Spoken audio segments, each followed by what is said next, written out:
Righty, welcome back, ladies and gentlemen. This may be a little bit loud here. But today we are in Microsoft Flight Simulator 2024. We're flying the Fenix Airbus A320. And we're heading down to Jamaica today into Sangster. We're flying from Boston Logan International. We're about 23 minutes late due to some issues with my GSX here. Nothing that a little ADC delay can fix, but currently we are, we've completed our walk around. Everything is done. We're gonna wait for boarding to commence in a little bit, but everything on our end here looks good. Our aircraft looks pretty beautiful. They're completing the refueling. One of the things that needs to happen, because we don't have a thing, we're gonna just jump down here. Boom. Here we are. Perfect. Welcome to the ground. We are on VATSIM.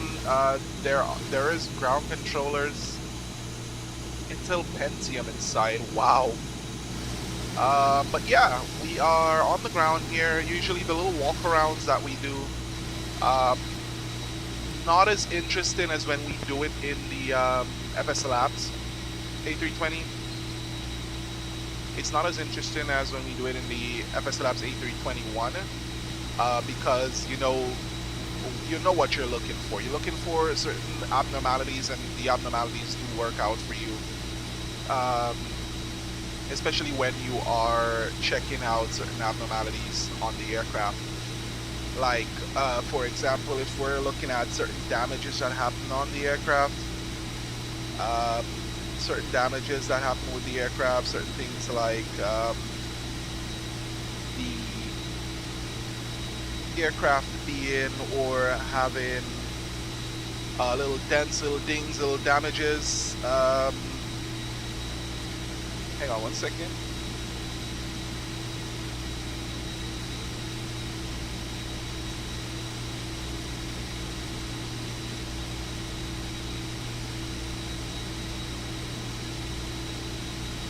Alright, so as I was saying, certain things you would be looking for, especially if you are, and this is our first flight too. I forgot that these are some of the things that we gotta ensure works. Ensure that we have all our lights on. Sorry. Okay, let's jump down here. Alright. So in the FS Labs A321, these certain things like your bulbs, they do go out. With the Fenix A320, I don't see any bulbs going out here, so it's not really, certain things that impact our flight, but we are gonna check anyway.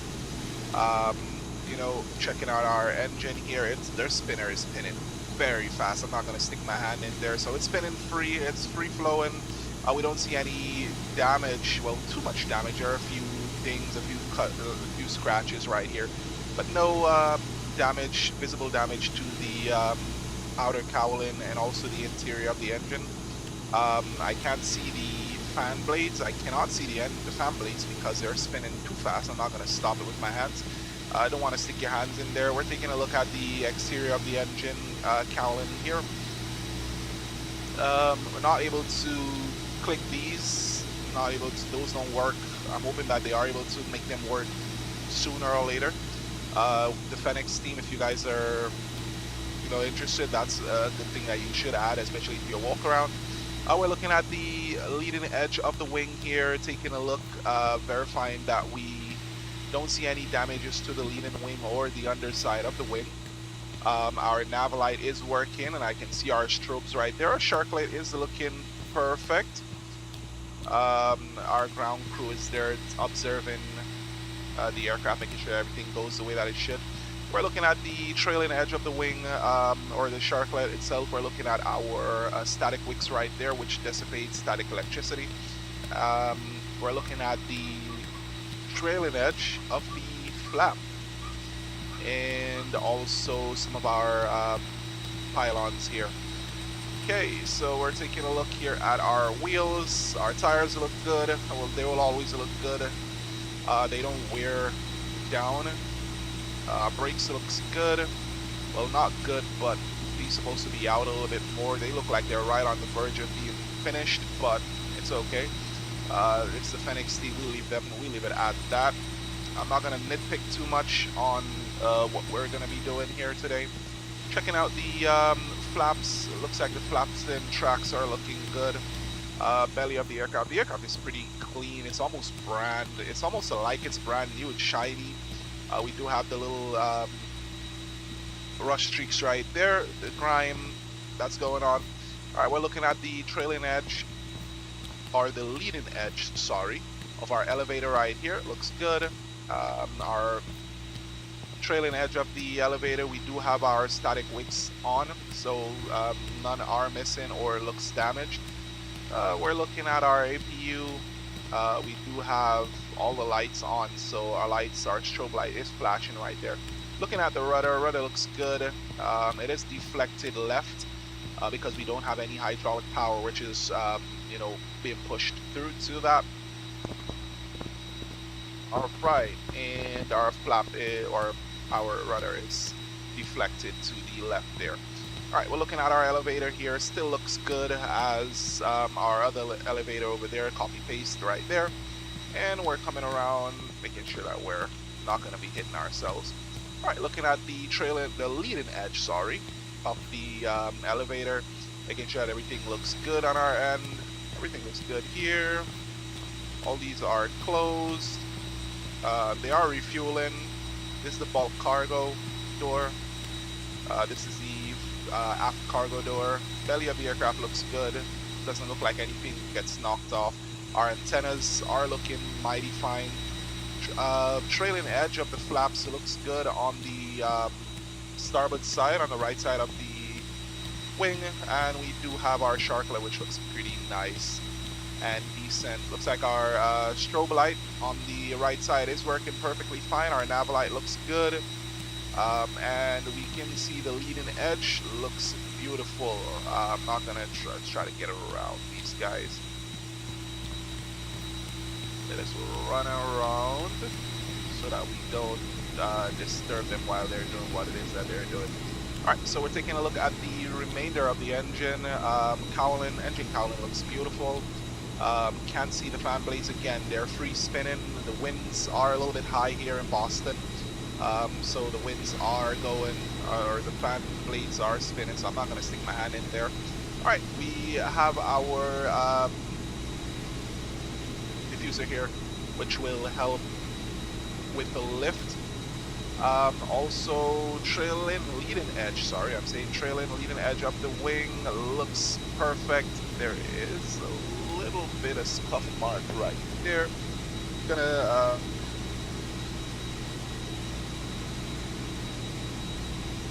checking it out. I'm just getting some messages here. Alright, so you can see a little bit of a abnormality here, but that's because it's a sim. We're not going to nitpick too much. Alright, so our probe here looks beautiful. Alright, our boarding is requested. Oh, got to get out of their way.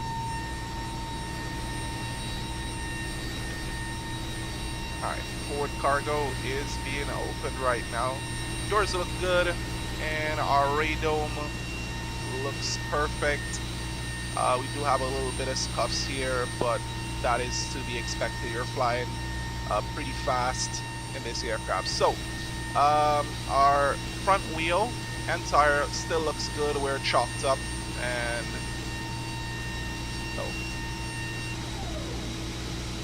alright, so front wheel is chalked and we're all set to go. Alright, so we can hop back into the cabin, and again, our static ports, I didn't check them, did not say it in the video, but I did check them. Alright, let's get back up to the flight deck. And now we're all set. Now, if you see we have multiple load sheets here, that's typically because I was already starting this flight and it did not go the way that I wanted it to go. Alright, so we're about 33 minutes late for our flight. So we're waiting for boarding to complete. And our fuel is loaded up perfectly. Hopefully this is gonna be right amongst the right amount of fuel that we're gonna need. I'm gonna check our pilot briefing here, check our fuel. All right, so we're looking at a minimum takeoff fuel of 33,125. 33,400. This is not gonna be, we're gonna be actually, that's not gonna work. That's why SkyTeam Virtual does it perfectly, and they actually give me proper fuel, but it's okay. This is basically the minimum fuel that we're legally allowed to take off with, and the block fuel that we're gonna be having from the ramp itself. This, to get down to runway 4 right for departure, is gonna be interesting at best. Maybe they thought that we're gonna be at a specific location, but in and of itself, they should have, you know, they should have been thought of that. A runway analysis, all the necessary additional info. We don't have any additional info here. Routing and impacts. Just have to remember that when we get down to Jamaica, we are going to be in some serious hurricane conditions, and it's going to test. Oops, we got to turn our lights off.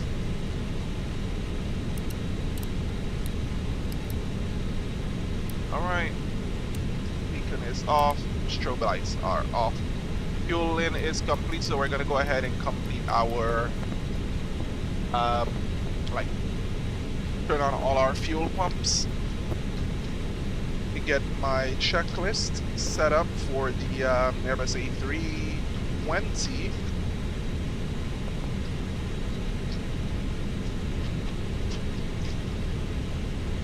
All right, let's see here.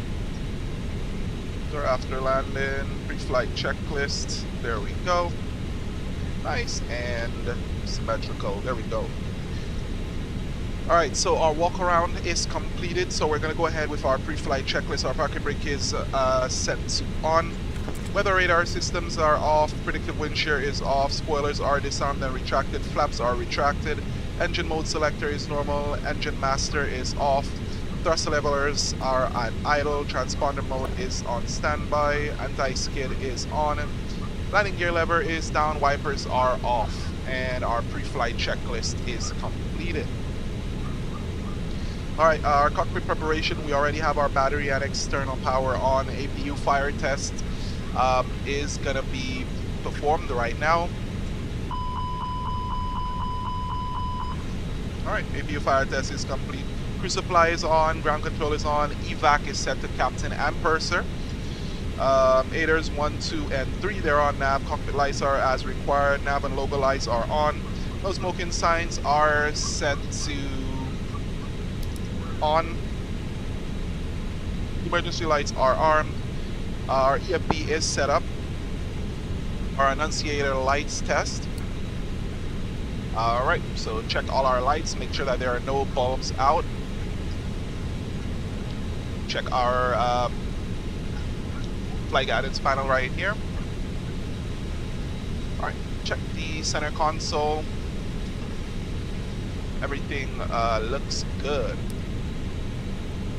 Alright, probe and window heat is set to auto.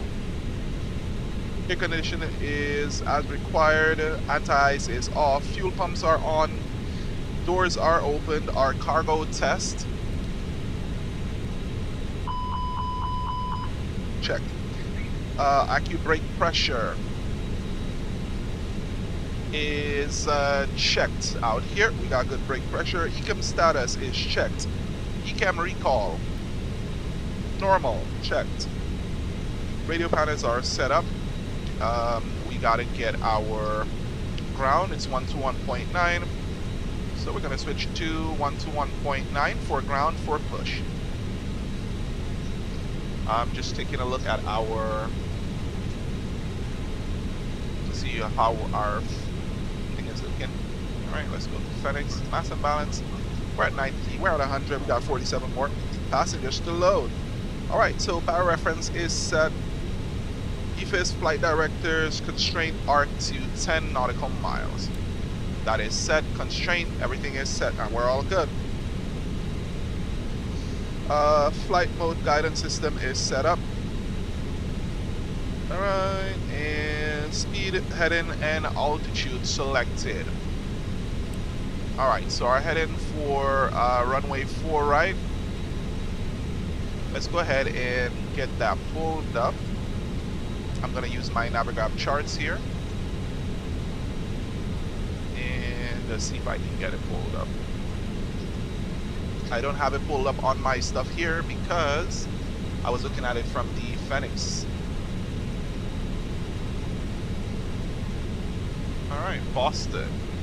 Airport info. There we go. 4 right. 035 is the heading on 4 right. 035 is set. And our altitude is set to 4,000, so we have to climb via the SID. And that's what we have right here. SID is inputted 4,000. Checklist is complete. Let's go ahead and do our APU start.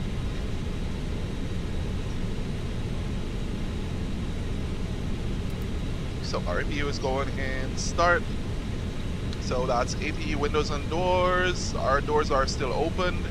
Our windows are closed. APU master is on. APU start is on. APU bleed, we'll wait for our bleeds to come up.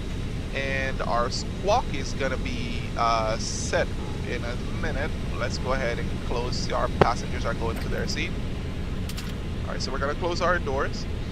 We got a squawk code already, which is 3530. Let's go ahead and clear that. Alright, the boarding is completed. Dismiss that. We're sending this to the McDo. And external power is going to be disconnected in a minute. We got to wait for our APU to come alive.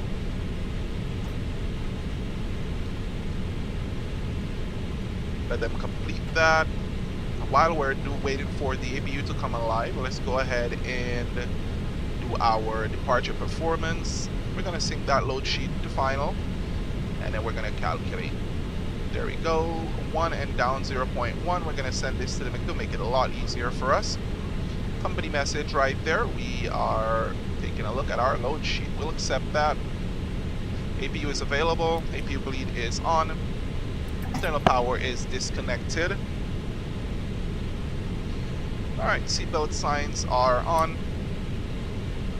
Thrust levers are idle. Fuel quantity is checked. TO data has been reviewed. Let's go to perf.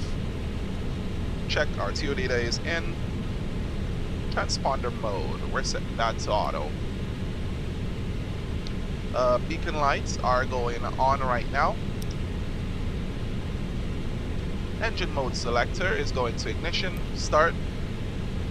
Park and brake is going to remain on while GSX performs the pushback for our aircraft here.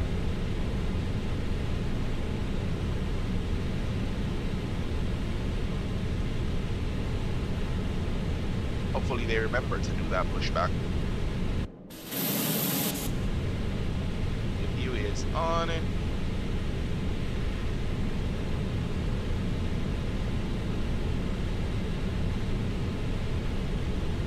we're going to switch over to ground right now.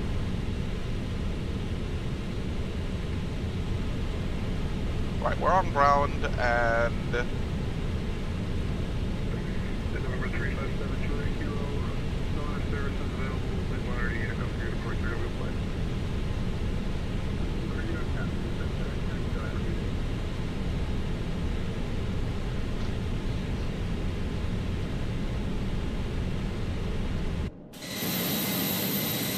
we gotta get moving. They're not yet started.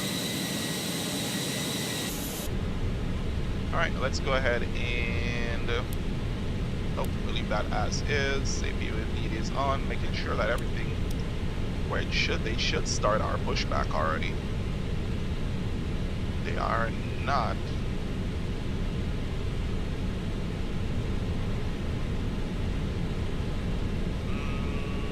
I have not missed anything, did I? check our ground services, move the PCA, move the ground power.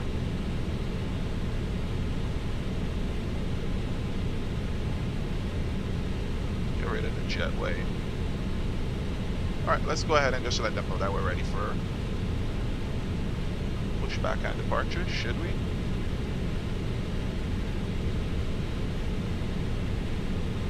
Alright, let's go ahead and call up ground and let them know that we're ready for push. Boston ground, hello, good morning, Jetblue 1193. We are at gate Charlie 31, ready for push and start.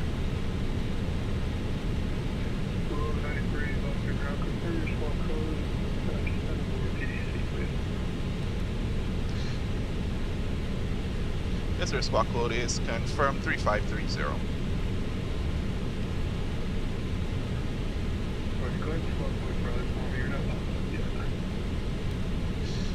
We're on mode Charlie for Jetblue 1193.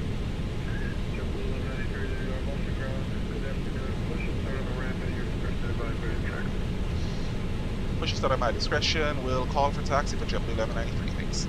Alright, so there we go. We just gotta let them know that we're ready for pushback and departure. For some reason, it's supposed to automatically do the pushback. Let us see if it did. Where's GSX? Yeah, it's set for that. Controls, auto jetway simulation, auto door simulation, which it's supposed to. Airframe is set, cabin is okay. All these things are good. Oh well, we are not gonna put our mind to too many things here. I forgot my Pegasus loading.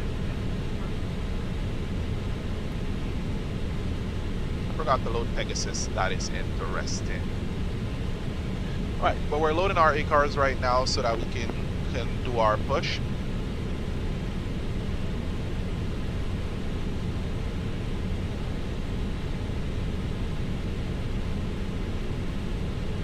There we go. Charlie 31. Perfect. Blueberries.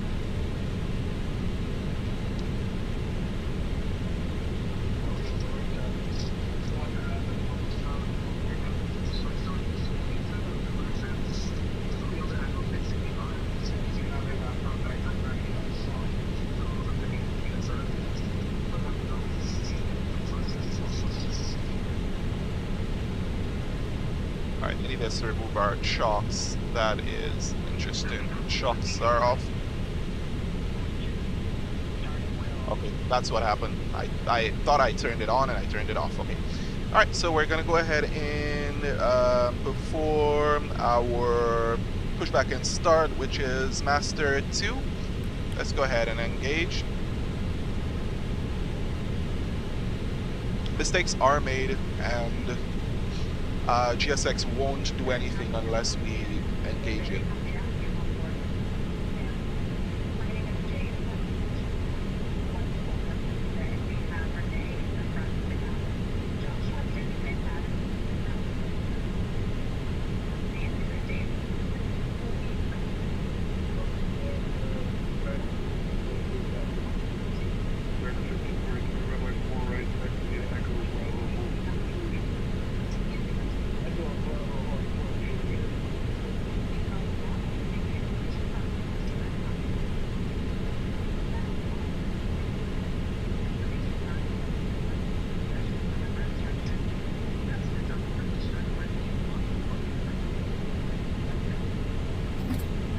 Waiting for avail. Engine 2 is avail. Start engine 1.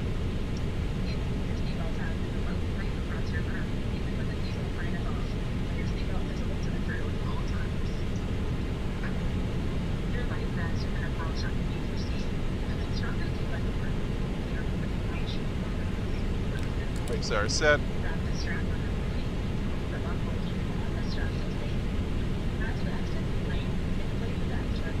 Waiting for avail.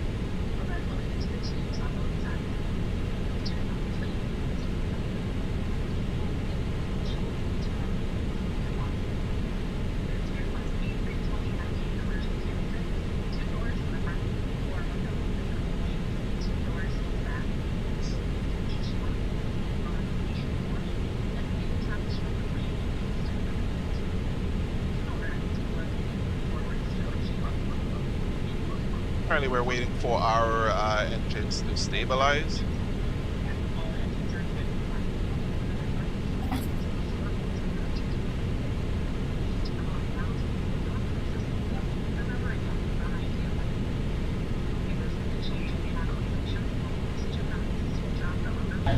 Firmly pull a mask toward you to start the flow of oxygen.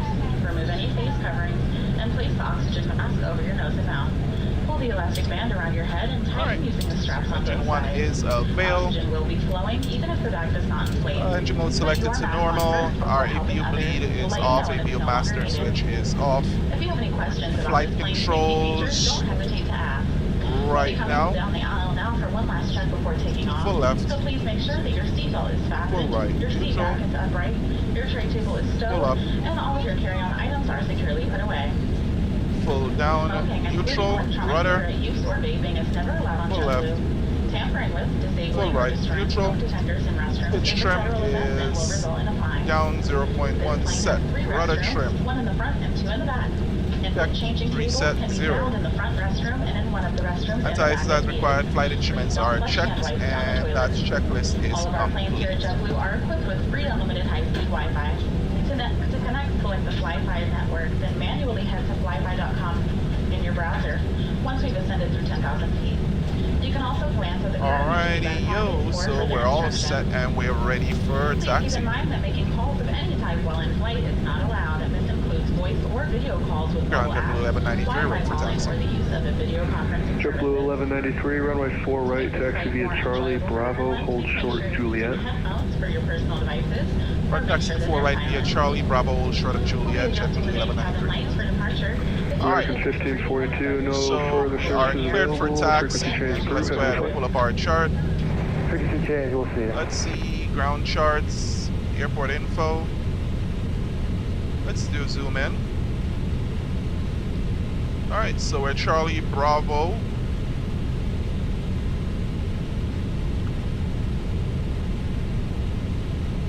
And hold short of Juliet.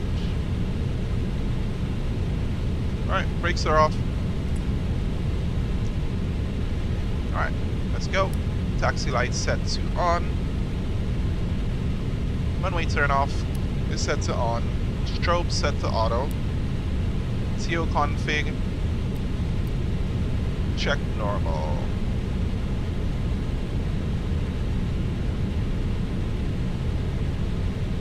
Coming up on Charlie.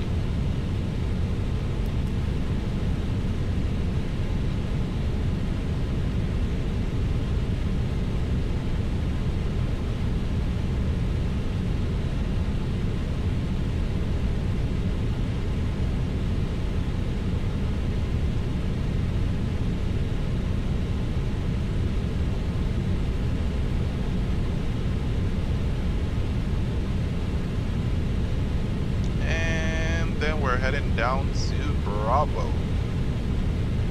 Take a look at that before we kind of go off a little bit.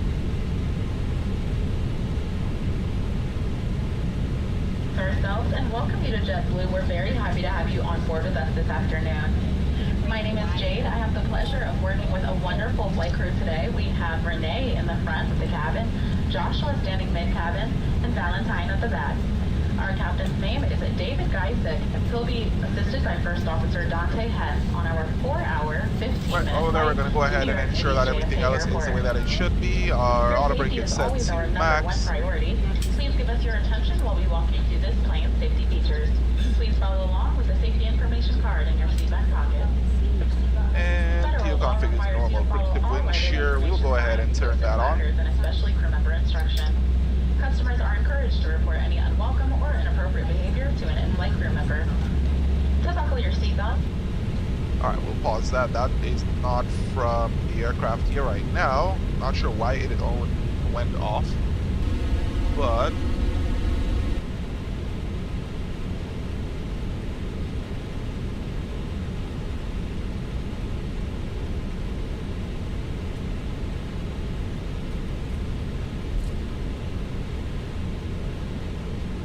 alright, so we're on Bravo here. We're going down. That's Echo.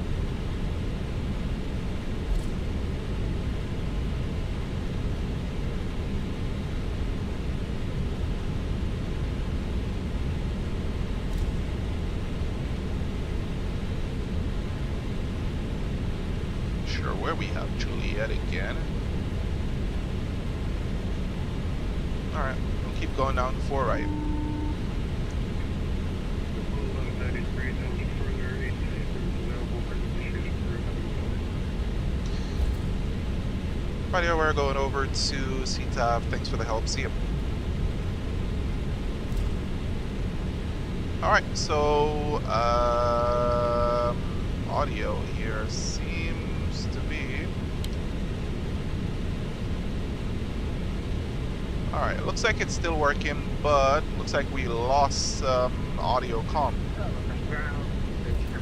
And let's slow down here a little bit so we can get over to our CTAF frequency. Denmark 132, confirmed walk in North Charlie 22. Denmark 132, off the ground and after the push and or in approved on the south advisory today.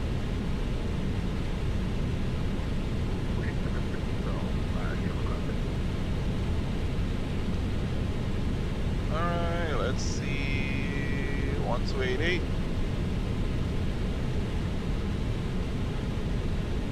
Alright, we gotta get to 128.8. So once we turn and we are on our here, we should be good. Alright, let's go 1288. Switch over.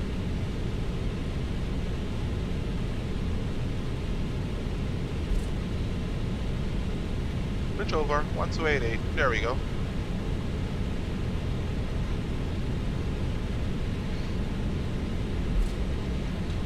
Alright, before takeoff, checklists. We've already completed the weather radar 1 and 2 on. Predictive wind shear is set to auto. TCAS is TARA, tilt above. Spoilers are armed, auto brakes are set max, ND terrain is on the co-pilot side. Cabin crew has already advised. And we are waiting to approach our runway. Boston traffic, JetBlue 1193, we're lining up runway 4 right via Bravo.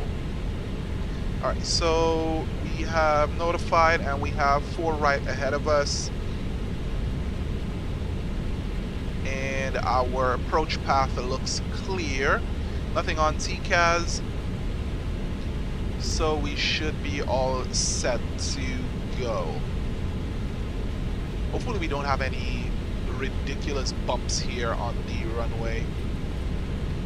Alright, let's go ahead and line up.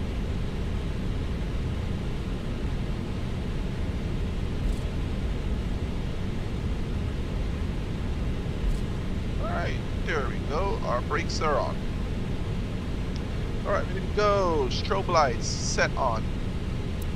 Landing lights to on. Taxi lights to take off. Packs are checked on takeoff. Our ECAM memo, takeoff no blue. Checklist is complete. Here we go. Takeoff. Man, flex, SRS runway, auto thrust blue. Check. Airspeed's alive.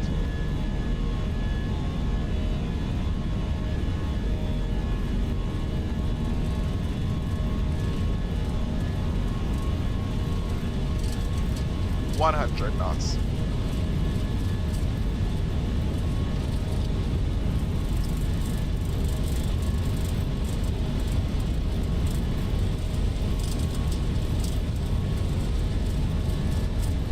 B1, rotate.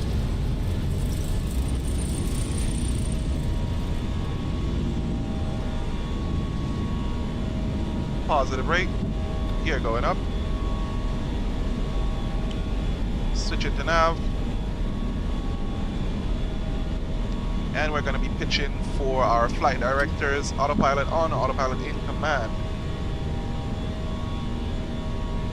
Alright, so turn offs off. Taxi lights are off. 1000.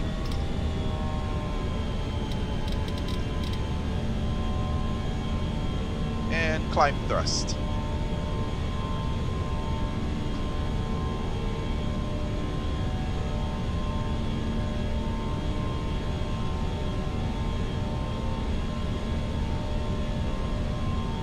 surprised that they went offline so early. Yeah, they went offline, so it's all on us to get airborne and up. So speed check, flaps up.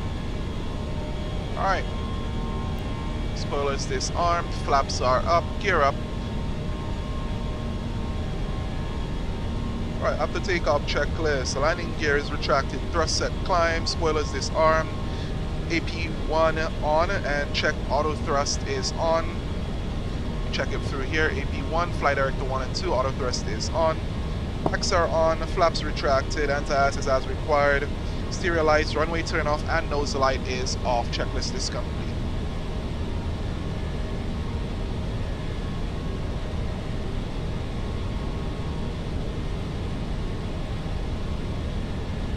Here we go, climbing out.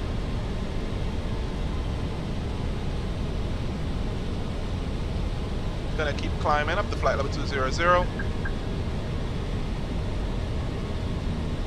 Gonna try to get away from any traffic around the area. Switch to 20 degree or 20 nautical miles, then we'll go ahead and turn on our nav aids.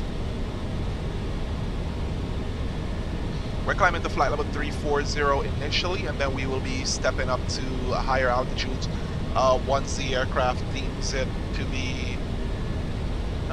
okay, yeah, so we did take off lower than the mountain. It's okay. As long as we are able to get, we should be able to get to our destination and land with a reasonable amount of fuel on board. It is interesting that there is no, oh yeah, the tilt says in up.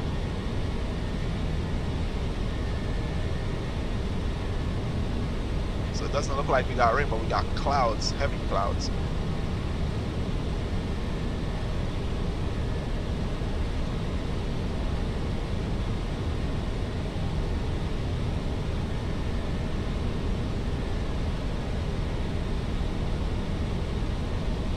Alright, we're gonna set our altitude to 340. There we go, 340 is set. Going 250 knots, and we are outbound. Sussex 7 departure is checked, and here we are on the map. We're headed to Orr and Fenway. We're going to switch over to 2.8. Boston traffic, JetBlue 1193, we're airborne passing 900,000. We're climbing to flight level 340. We're just at Orr, headed over to Bucky. Alright, so we're out.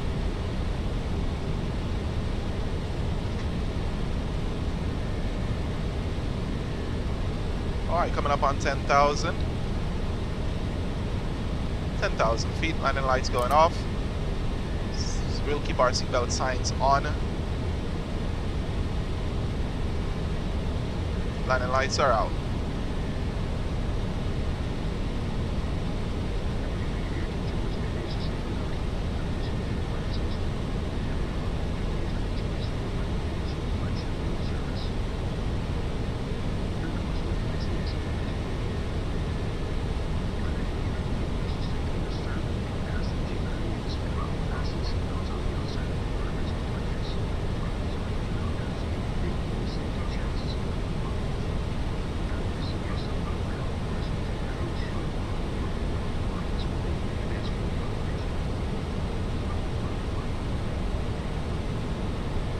Alright, we're popping out of the clouds. We still do have some high level clouds here. It gives you an idea of the weather that we should be experiencing, but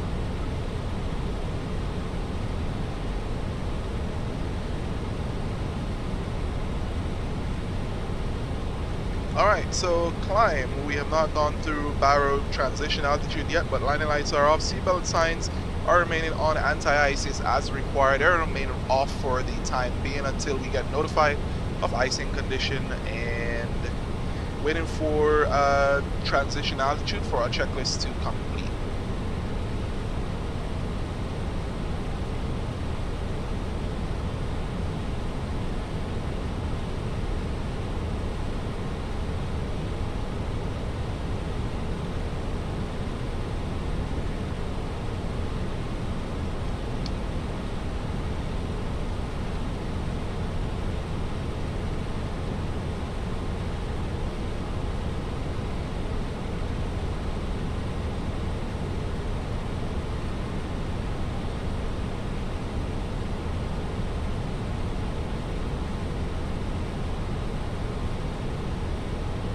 got some serious cloud cover there.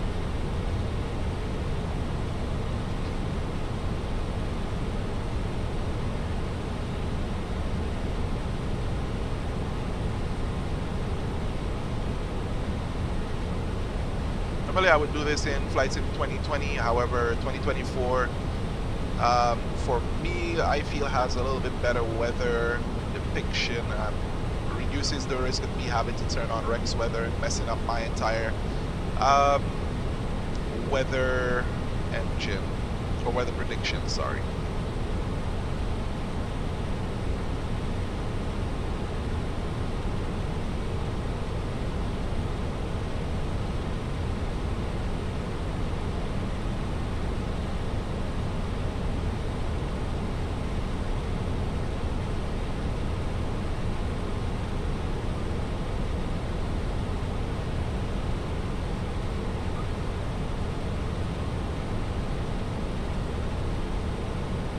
On 6,000.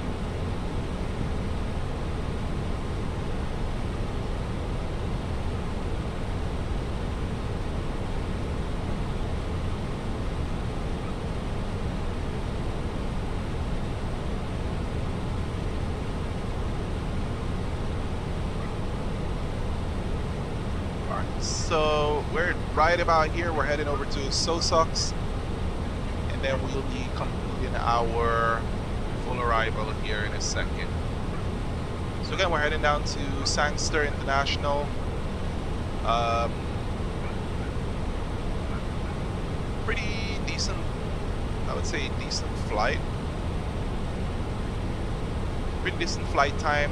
By the time we get there, we should have some of this weather gone. But the hurricane is right about here, just trailing right about here, so we will be getting some backlash from that weather. So we'll see what happens.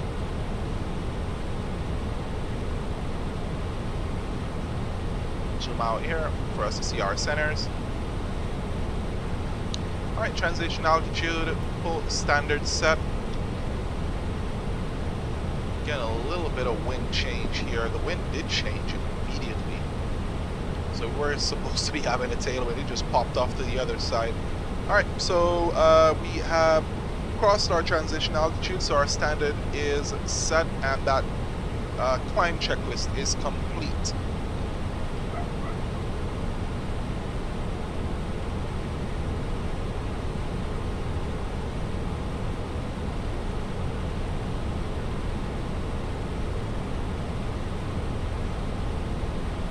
Alright, so I think now's the time we can go ahead and we're thinking of disabling or turning off the seatbelt signs, but I'm not 100% sure yet. I'm thinking.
I was hoping that we had some ATC online, however, they were offline. So I'm hoping that we do get some of them online as we proceed down to Sangster.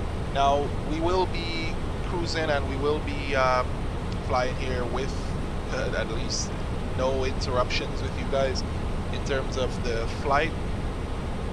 Certain things like my flight planning and what I do on a day-to-day basis, especially if I'm doing these types of flights, exactly how I plan for my flight and what I do going doing one of these flights on the A320 or all of my other flights, you will be seeing what my flight planning is going to be like, especially performing these types of flights. Now, I'm going to go ahead and get our seatbelt signs to off, let the passengers be able to move around a little bit. I think I'm gonna take a look, and our ops are gonna send us a message shortly. But let's go to menu, let's go to config, and let's see. We gotta check a few things here. We got control, we got flaps, all these things are not what we want. Log is there. CD menu. Maintenance. These I am. I'll see what I'm looking for in here. Let's go back to the Yatsu and our AOC menu. Let's go through to here. Check settings. Just make sure that our want to look at our things here. We ain't got a printer, so we don't need to select for a printer.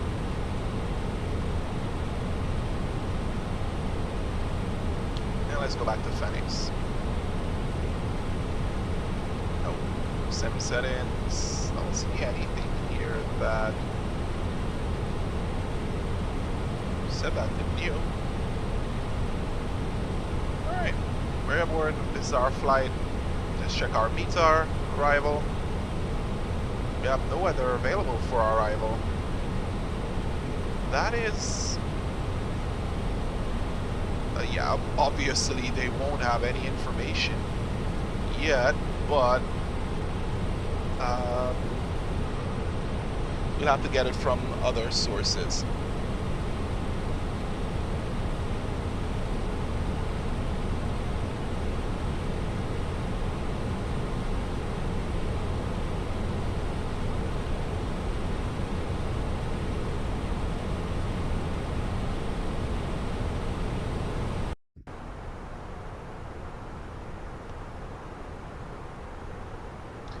Alright, so we're gonna keep on trucking.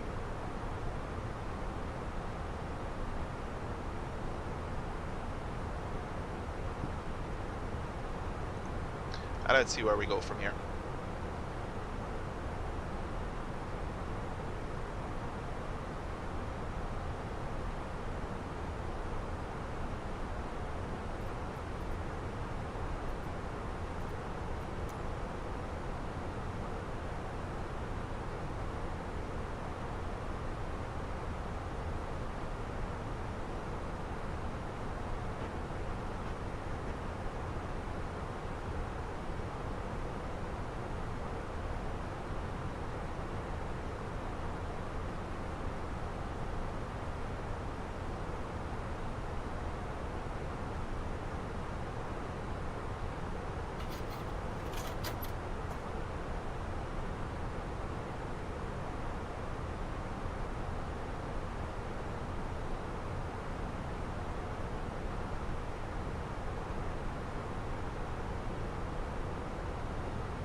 November 1-2 automated weather observation. 1700 Zulu. Wind 07 tree at 1 tree. Visibility tree. Sky condition ceiling 3400 overcast. Temperature 12C. Dew point 6C. Altimeter tree 021. November 1-2 automated weather observation. 1700 Zulu. Wind 07 tree at 1 tree. Visibility tree. Sky condition ceiling 3400 overcast. Temperature 12C. Dew point 6C. Altimeter tree 021. November 1-2 automated weather observation. 1700 Zulu. Wind 07 tree at 1 tree. Visibility tree. Sky condition ceiling 3400 overcast. Temperature 12C. Dew point 6C. Altimeter tree 021. November 1-2 automated weather observation. 1700 Zulu. Wind 07 tree at 1 tree. Visibility tree. Sky condition ceiling 3400 overcast. Temperature 12C. Dew point 6C. Altimeter tree 021. November 1-2 automated weather observation. 1700 Zulu. Wind 07 tree at 1 tree. Visibility tree. Sky condition ceiling 3400 overcast. Temperature 12C. Dew point 6C. Altimeter tree 021. November 1-2 automated weather observation. 1700 Zulu.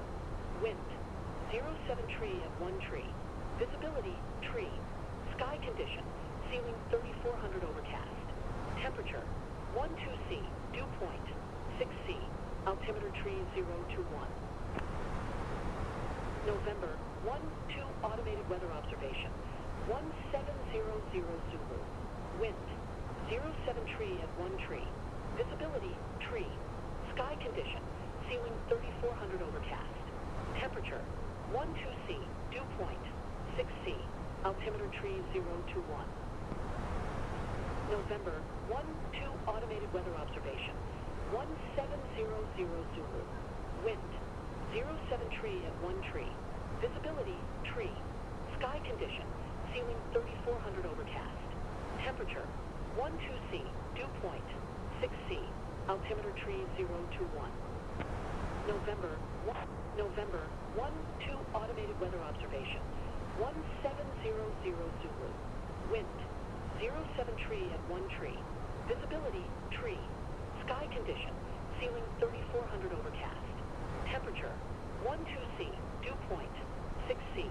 Altimeter tree 021. November 1-2 automated weather observation. 1700 Zulu. Wind 07 tree at 1 tree. Visibility tree. Sky condition ceiling 3400 overcast. Temperature 12C. Dew point 6C. Altimeter tree 021. November 1-2 automated weather observation. 1700 Zulu. Wind 07 tree at 1 tree. Visibility tree. Sky condition ceiling 3400 overcast. Temperature 12C. Dew point 6C. Altimeter tree 021. November 1-2 automated weather observation. 1700 Zulu. Wind 07 tree at 1 tree. Visibility tree. Sky condition ceiling 3400 overcast. Temperature 12C. Dew point 6C. Altimeter tree 021. November 1-2 automated weather observation. 1700 Zulu. Wind 07 tree at 1 tree. Visibility tree. Sky condition ceiling 3400 overcast. Temperature 12C. Dew point 6C. Altimeter tree 021. November 1-2 automated weather observation. 1700 Zulu. Wind 07 tree at 1 tree. Visibility tree. Sky condition ceiling 3400 overcast. Temperature 12C. Dew point 6C. Altimeter tree 021. November 12 automated weather observation. 1700 Zulu. Wind 07 tree at 1 tree. Visibility tree. Sky condition. Ceiling 3400 broken. Temperature 12C. Dew point 6C. Altimeter tree 021. November 12 automated weather observation. 1700 Zulu. Wind 07 tree at 1 tree. Visibility tree. Sky condition. Ceiling 3400 broken. Temperature 12C. Dew point 6C. Altimeter tree 021. November 12 automated weather observation. 1700 Zulu. Wind 07 tree at 1 tree. Visibility tree. Sky condition. Ceiling 3400 broken. Temperature 12C. Dew point 6C. Altimeter tree 021.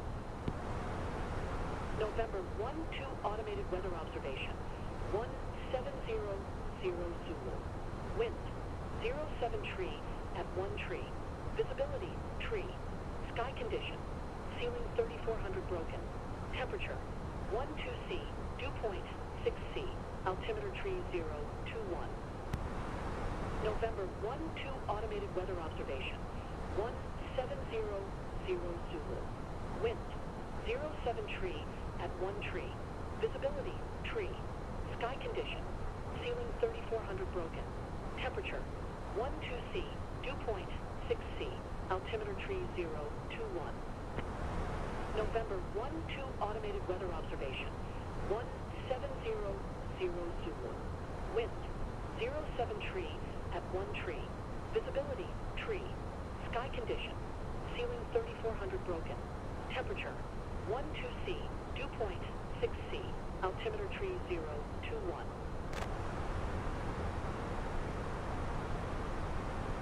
November 12 automated weather observation. 1700 Zulu. Wind 072 at 1 tree. Visibility tree. Sky condition. Ceiling 3400 broken.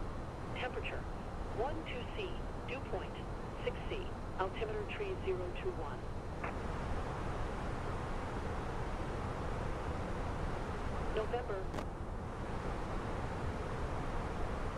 November 12 automated weather observation.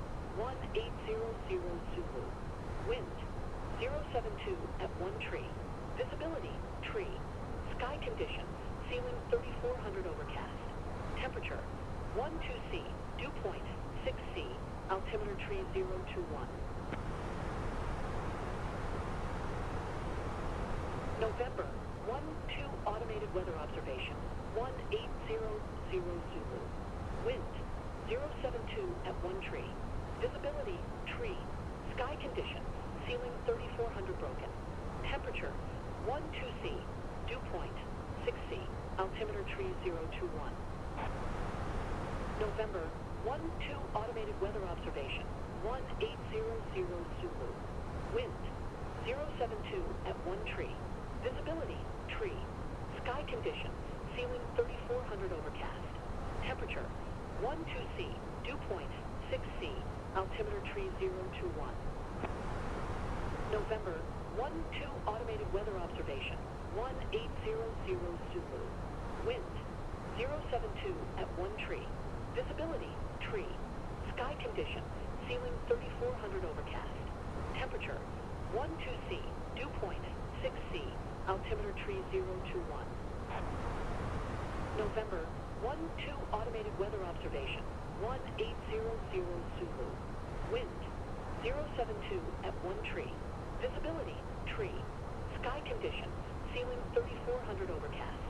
Temperature 12C. Dew point 6C. Altimeter tree 021. November 12 automated weather observation. 1800 Zulu. Wind 072 at 1 tree. Visibility tree. Sky condition. Ceiling 3400 overcast. Temperature 12C. Dew point 6C. Altimeter tree 021. November 12 automated weather observation. 1800 Zulu. Wind 072 at 1 tree. Visibility, tree. Sky conditions, ceiling 3400 overcast. Temperature, 12C, dew point, 6C, altimeter tree 021. November, 12 automated weather observation, 1800 Zulu. Wind, 072 at 1 tree. Visibility, tree. Sky conditions, ceiling 3400 overcast. Temperature, 12C, dew point, 6C, altimeter tree 021. November, 12 automated weather observation, 1800 Zulu. Wind, 072 at 1 tree. Visibility, tree. Sky conditions, ceiling 3400 overcast. Temperature, 12C, dew point, 6C, altimeter tree 021. November, 12 automated weather observation, 1800 Zulu. Wind, 072 at 1 tree. Visibility, tree. Sky conditions, ceiling 3400 overcast. Temperature, 12C, dew point, 6C, altimeter tree 021. November, 12 automated weather observation, 1800 Zulu. Wind, 072 at 1 tree. Visibility, tree. Sky conditions, ceiling 3400 overcast. Temperature, 12C, dew point, 6C, altimeter tree 021. November, 12 automated weather observation, 1800 Zulu. Wind, 072 at 1 tree. Visibility, tree.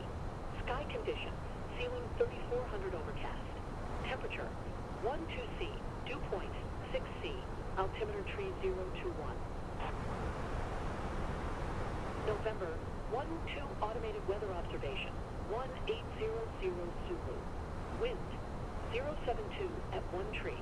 Visibility, tree. Sky conditions, ceiling 3400 overcast. Temperature, 12C, dew point, 6C, altimeter tree 021. November, 12 automated weather observation, 1800 Zulu. Wind, 072 at 1 tree. Visibility, tree.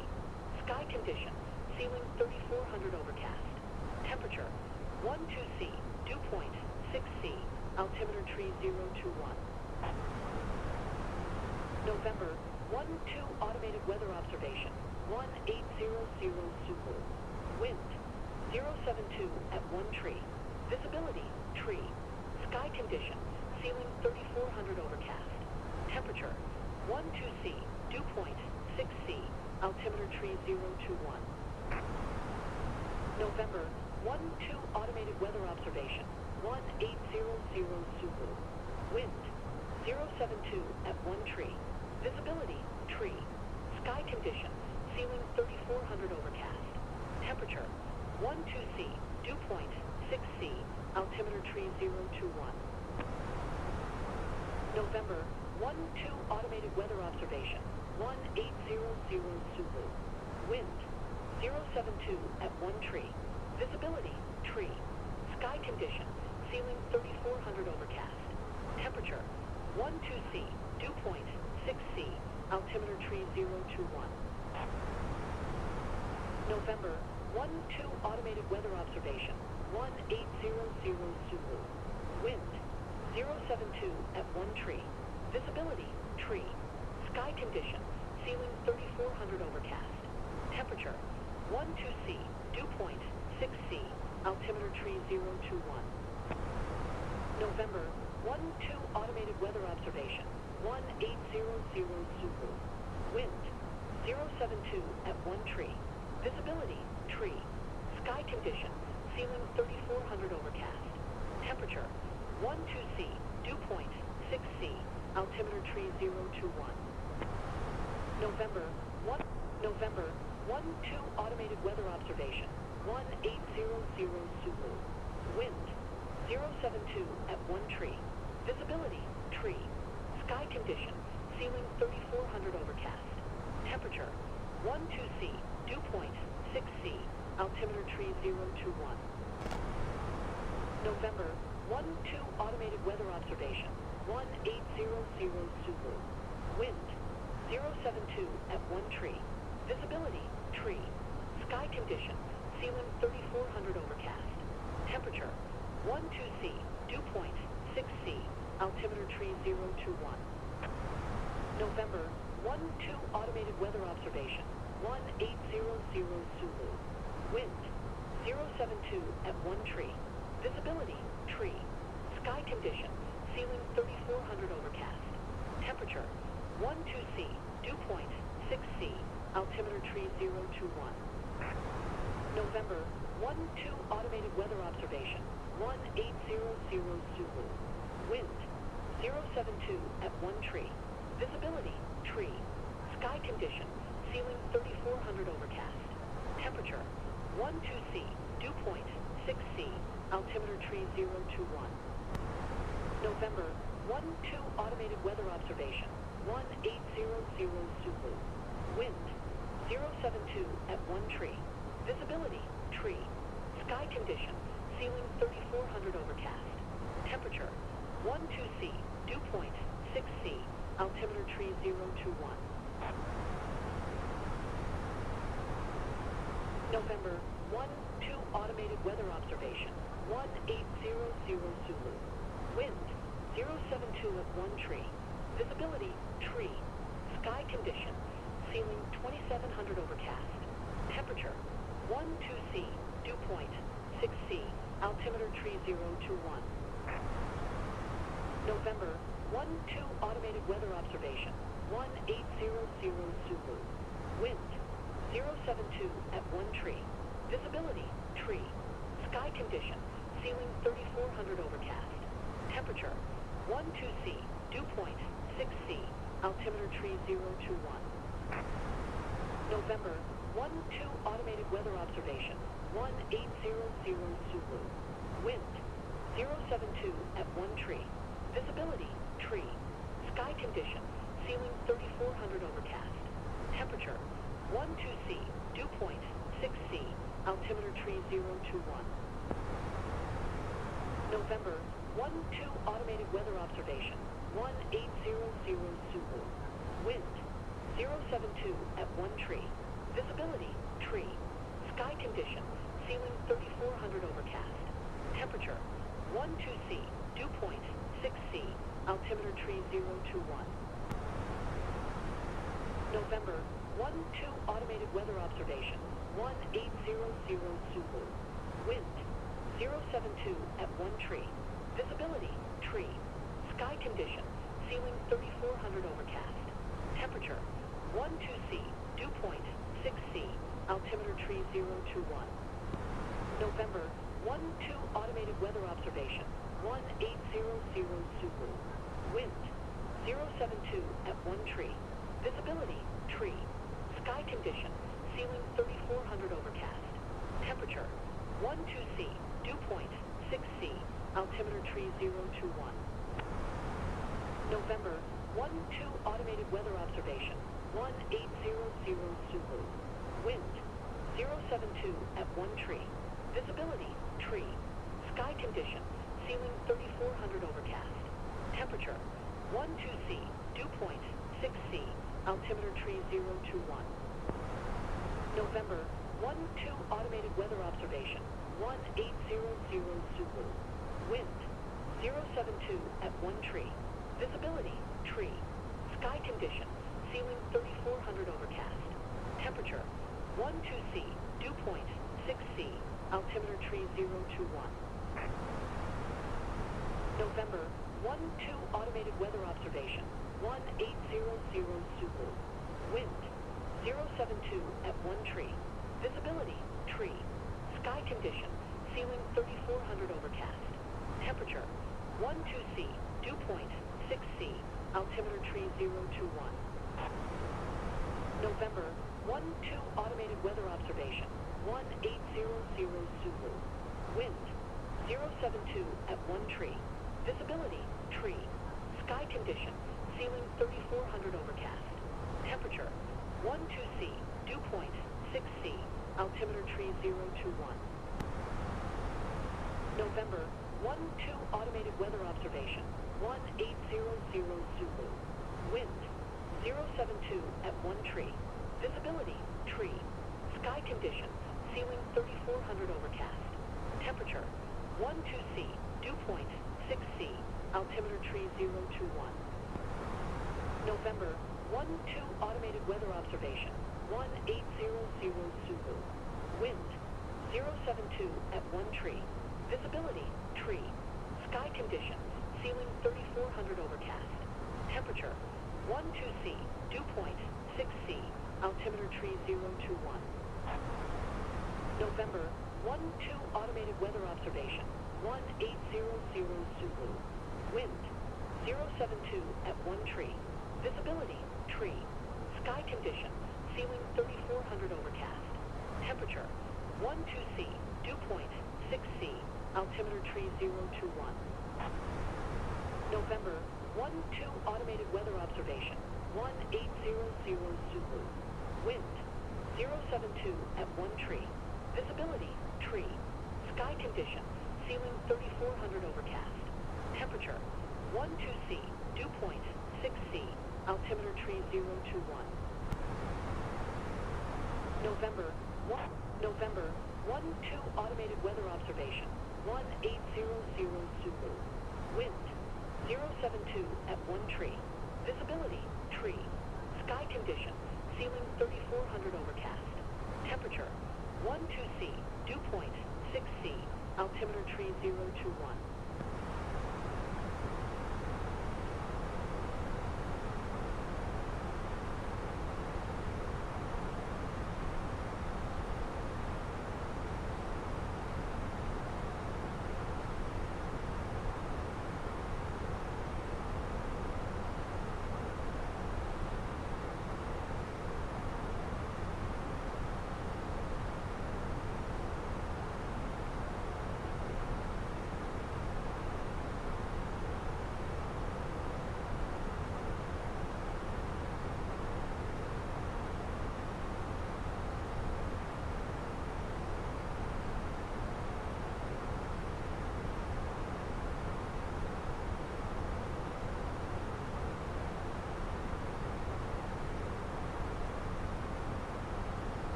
Rightio, ladies and gentlemen, thank you again for being here still. You may see me coming in and checking a few things here. With the fact that we have a nice little headwind here, with the location that we're going, it's going to be a pretty harrowing approach. We want to try to ensure that we are within, our fuel burn statistics. So I've been coming in, checking my fuel burn at Jazzy, and just checking up, making sure that everything is the way that it is supposed to be. So right now we're just keeping a look or keeping an eye out. So this is basically our estimated fuel burn, our estimated fuel on board, and our actual fuel on board is the dots here. Normally you would print this out and then just keep an eye on it. We in the flight sim community, we tend to just ignore it, but that's something that I do, especially if I'm flying into an area that has bad weather. I will be taking a look at it. So at Jazzy, we're expected to have 19,600 pounds on board. Currently, we are almost at Jazzy. We got 20,000. So we do have a lot more fuel than we are led to have at Jazzy. So we would put that down right here, and then we're going to be keeping track of it so that at least we know what our fuel burn is, what we had where, and keep track of these types of or keep track of that information. Now again, we're flying into Jamaica today, into Sangster. Sangster is going to have a lot of bad weather, so we are expecting to be flying into the heart and soul of the hurricane at this time. So we are expected to experience some severe, we're going to have some severe rain, severe winds. We are looking at some severe crosswinds upon arrival when we get there. So yeah, that's pretty much it. I'm just keeping track of my fuel burn, making sure that we are burning the adequate amount of fuel as we get down. If we start burning too much fuel, or if the fuel burn is a little bit too high, or we're below what we're expecting to have at a certain point, we're gonna want to keep in mind that we don't want to or want to plan different types of or different ways to do our approaches. If it's either we attempt to do one approach and then we divert to our alternate airport. I know our alternate is Owen Roberts. We do have Owen Roberts as our alternate airport. So we have Toussaint Louverture and Juan Gomez International. I don't know why I saw Owen Roberts here for a sec. But yeah, Owen Roberts would be a little bit far out. Yeah, it would be still within the path of that hurricane. So what we're gonna try to do is try to get in at a reasonable rate, and we are gonna try for our RNAV arrival. All right, let's see. It's gonna be we do have RNAV arrivals here available from Riddle. Yeah, so there's an RNAV from Riddle, but there's a VOR DME approach that may be interesting, but the VOR DME approach takes us straight onto final, and we can plan that. However, I don't think that is going to be within our best interest. Let's check arrival here. There's a VOR DME. There's a localizer approach into runway 7. Oh, we'll rock the RNAV runway 07. We have the Lennar 7 arrival. If I check back, Lennar 7 to SECAM. Alright, so Lennar 7, let's look for SECAM over here. There it is. And our approach via, we have Rilde, sorry. Alright, so we're going to insert that into our arrival plate, and we do, it is showing a little bit more fuel than what expected. We're gonna go to plan mode and we're gonna check our route here as we go coast to coast. And this does not look like what we want. Yeah, it comes back and around.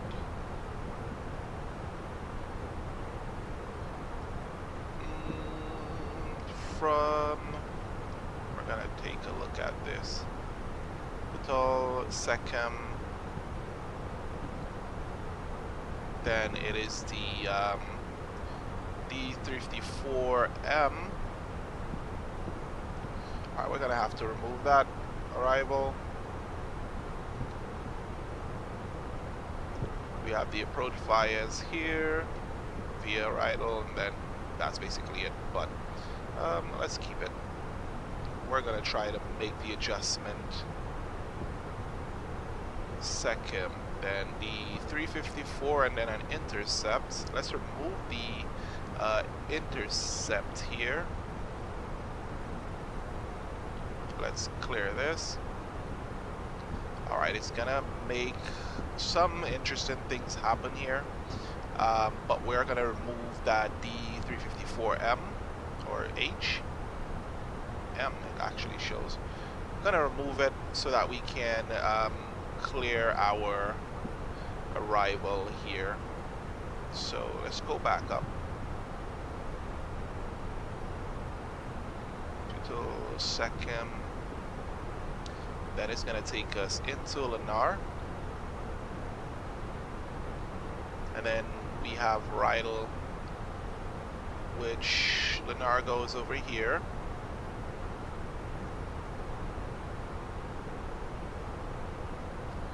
For some reason I think something is in here twice. Let's take a look.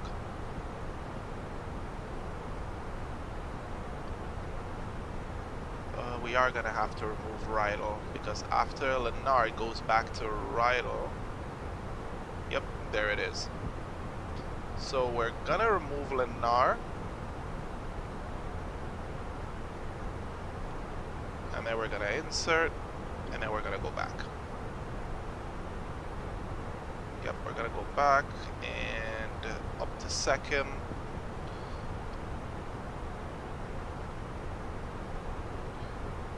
And then I think Lennar is all the way down here before he comes back to Rydal. So yeah, so after Rydal we're gonna go, it shows a Lennar, but I'm not gonna put Lennar in. Lennar is gonna be with Hussein. Sorry, flight plan, insert, and we're gonna go ahead and check our approach path again. Alright, there we go. That's our top of descent at Putal, and then we're come over to Rydal at 5,000, decelerate before Safa at 5,000, then Usain, then we get into Bolt, Usain Bolt, obviously, and done it. Usain Bolt done it. Okay, there we are. So yeah, that's basically our arrival today into Sangster International. Looks pretty straightforward, looks pretty okay, but here's our E2 time point that has already been populated. Let's check coach, make sure that we are within where we're supposed to be. Coach at 19. Ooh, hold on. Coach at 19.0. We're at 20, so it's basically just about 1,000 pounds above. 1,040 pounds. Okay. We're basically not that much, but we at least have 1,000 pounds extra. It's not much. I wouldn't even say it's ridiculously still a little bit low, but I like to have a lot more in terms of the amount that's there. So 1,000 pounds when we hit coach. So yeah, still cruising, we're still coasting. We already know what our arrival looks like. So for before we get on to our arrival, let's check our progress here. 350. We're supposed to go up to 360. Let's check our overhead. Overhead looks good. There's nothing there that is bringing anything to my attention at this present time. So what we're gonna do right now is check our perf, and as you see, we still have got like about 600 nautical miles to go before we hit our descent. But we're gonna check our reference for our minimums. This is gonna be a controversial thing.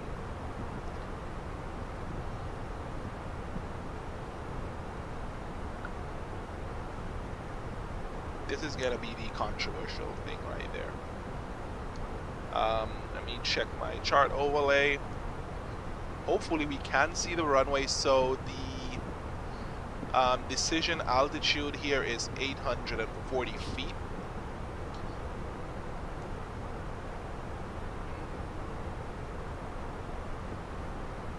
Let's say it's a straight in landing, 840 feet. So we're gonna add that there. So our minimums is going to be pretty high for our arrival. Hopefully we can get down, see the runway before 840 feet so that we can go ahead and continue our approach and perform our landing into Sangster today, which is going to be, it's going to be sketchy, it's going to be in and out, but we'll see how best we do it.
Radio guys, as interesting as it was quiet, we do have a call from Miami Center 132.2. We're going to go ahead and switch over to Miami.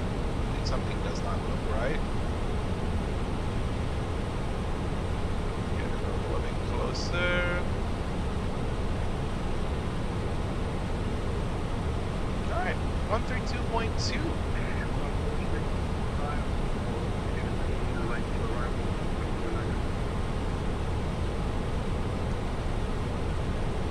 Alright, so we'll be contacting Miami Center in a sec here, just to ensure that no one else is calling in. So here we go. Miami Center, good afternoon. Hello, JetBlue 1193. We are level 340 with you. Alright, so that's pretty much it. Nothing more. Just to listen and monitor Miami Center.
Okay, I think they didn't hear me when I spoke up there. Thank you, brother. Thank you. So we're contacting Miami here. We're going to request higher and see how we can go.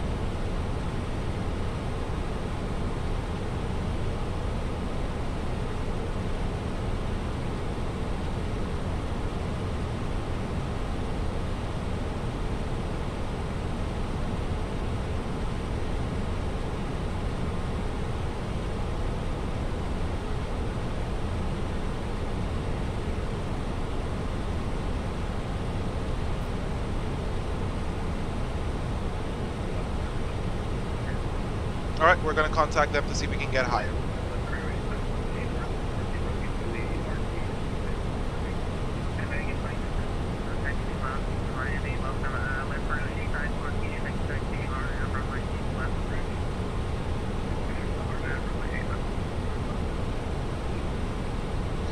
Miami Center, JetBlue 1193 request.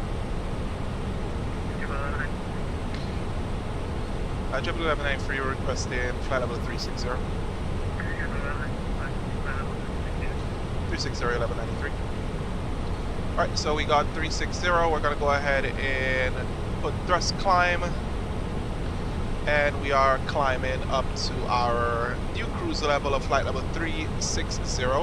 As per our FMS here, the optimal flight level for us is 360 right now, seeing that we'll burn a little less fuel, or that's what it calculates at least. But that means we're going to have either have an increase in headwind, because the higher we go, we may encounter a little bit higher winds. But that's going to be our final altitude, 360. As you see, our wind speed did increase; it's up to 60 knots. But we won't be climbing. We won't be climbing higher.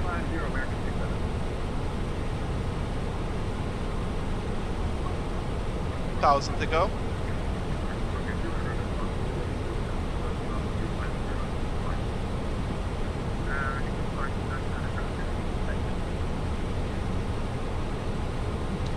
right. Again, we're like about 1,000 pounds above what we are supposed to have at each point. So at Bratz, we should be at least 1,000 pounds still within our 1,000 pound limit. As I'm showing you here, I'm gonna really go down. So Bratz here, we're supposed to have 16,000 pounds. When we get there, we should have 16,000 pounds, or at least 17,000 pounds on board.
Miami Center American 2702 with you, passing through 3,500 for 5,000 on nobody heading.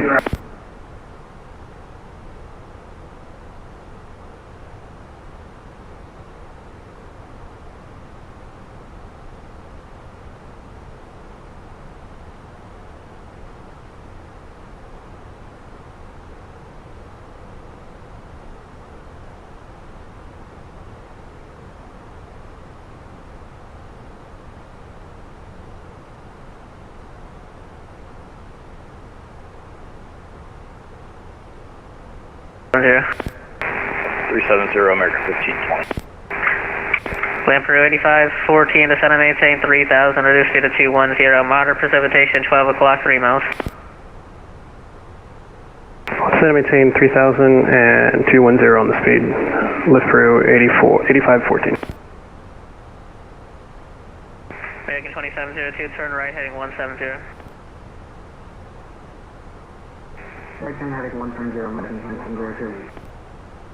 Miami Center, good afternoon. Yukon 262, climbing through 800 for flight level 330, directive Aller. Yukon 262, Miami Center, radar contact, hold 330. And say again for Yukon 262? Yukon 262, climb maintain flight level 330. Climb maintain 330, Yukon 262.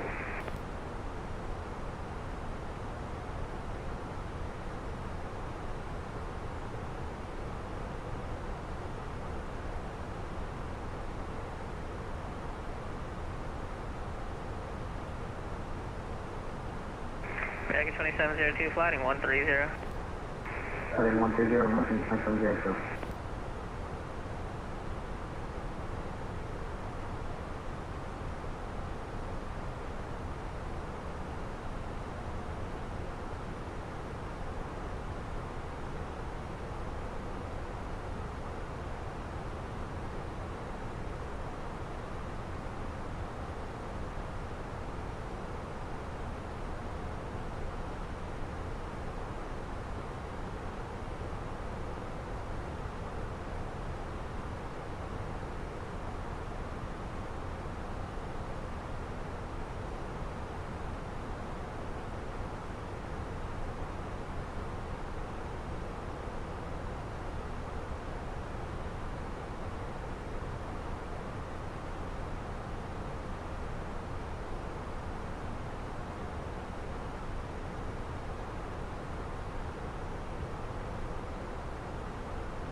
American 2702, turn right heading 250.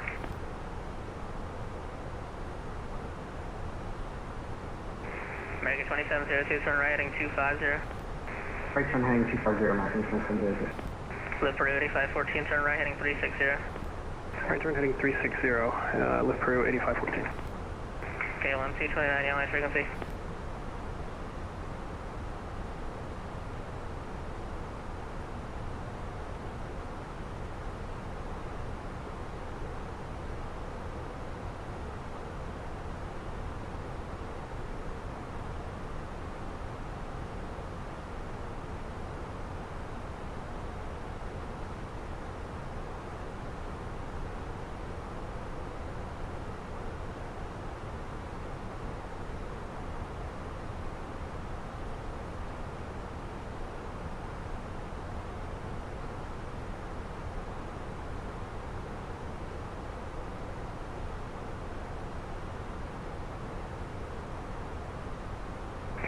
Miami Sangster, Park up 223 is a VFR traffic Beechcraft Baron at 700 feet at Key West VOR inbound for the Key West International Airport for full stop landing. 50333 Miami Center, Key West, altimeter 2978, make left downwind, runway 9, extend downwind, I'll call your base. We'll make left downwind for runway 9 and we'll extend downwind at Cup 223. Lift Peru 8514, turn right heading 070, maintain 3000 until establishment on final approach course, cleared on runway 8, left approach. Right turn heading 070, we'll maintain 3000 till established, cleared for the RNAV 8 left approach, lift Peru 8514. American 2702, turn left heading 160. Left turn heading 160, American 2702. Miami Center, American 2265, 3000 for 5000, Guava 2. American 2265, Miami Center, radar contact, climb maintain 7000. Maintain 7000, American 2265. Lift Peru 8514, turn right heading 120, cleared for the RNAV, runway 8 left. Right turn heading 120, cleared for the RNAV, runway 8 left, lift Peru 8514. Jetblue, Miami Center, Jetblue 827 with U4 Lauderdale ready for taxi with information. Lima.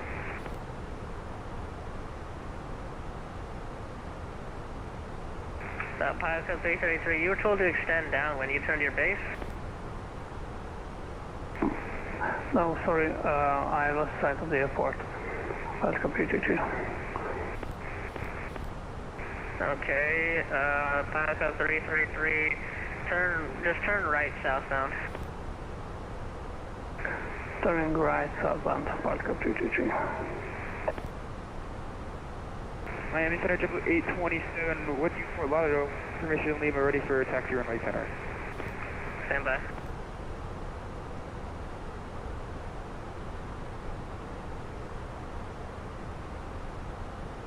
Okay, pilot code 333, now you can continue on the right downwind for runway 9er.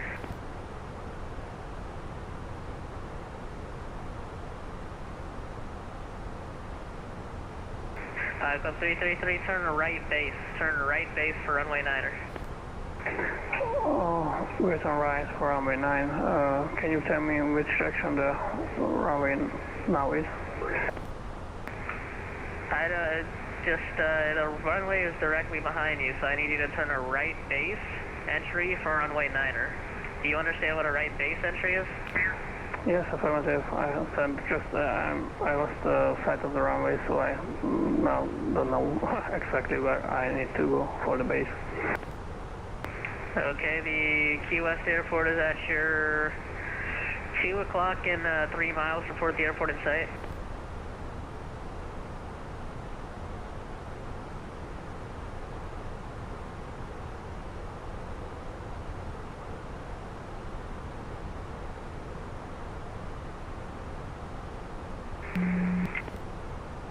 That's the airport in 8514, contact tower 118.3. Lift Peru 8514, contact tower 118.3. Roboto Tower, lift Peru 8514, thank you very much. Pilot code 333, do you have the airport in sight? Affirmative, had the airport in sight. Pilot Cup 223. Pilot code 333, wind 0207, runway 9er, clear to land. Runway 9, clear to land, flight copy 23, thank you. American 2702, climb maintain flight level 330. American 2702, climb maintain flight level 330. Alpha flight level 230, American 2702. American 2265, climb maintain flight level 330. Flight level 330, American 2265. JetBlue A27, Miami Center, hello, information Lima, runway 10 right, taxi via Hotel 5, Juliet. Hotel 5, Juliet, JetBlue A27. Miami Center, good afternoon, American 838 Heavy, 3,600 for 5,000, Guava 2. American 838, Miami departure radar contact, climb maintain flight level 370. 370, American 838 Heavy. Serial link 324, Jacksonville, center's closed, frequency change approved, good day.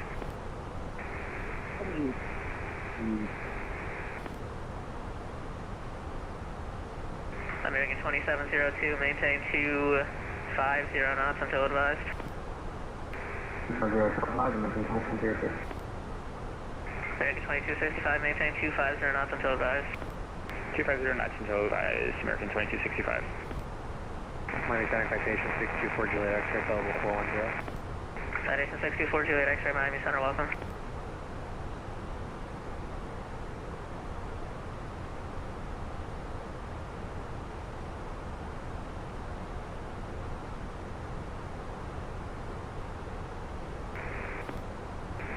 American 6102, are we going to be staying on heading 160, or are we going to be turning on course? American 2702, I'm working on that right now, give me just a second.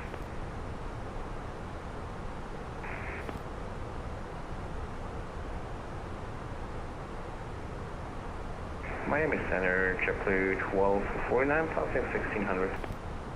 American 2702, clear direct to Ursus. Direct to Ursus for JetBlue 1249, thank you.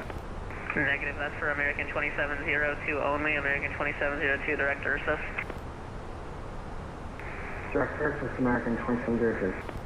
JetBlue 1249, Miami Center, radar contact, climb maintain flight level 340, say altitude. Climb maintain level 340, currently passing 2100. Taxi JetBlue 1249, climb maintain flight level 330, that'll be the final. Alright, copy that. Climb level 330 for final. JetBlue 1249. American 3153, are you on this frequency?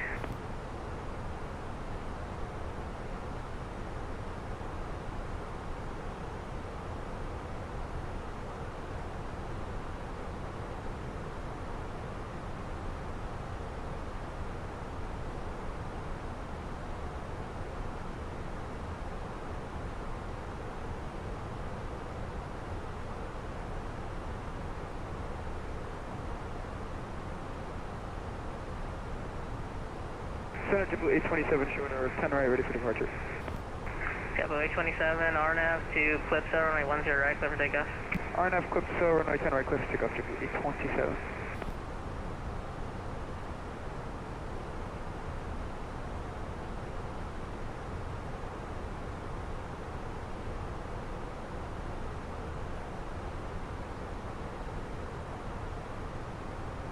American 67, Havana Center, closed, frequency change approved, good night.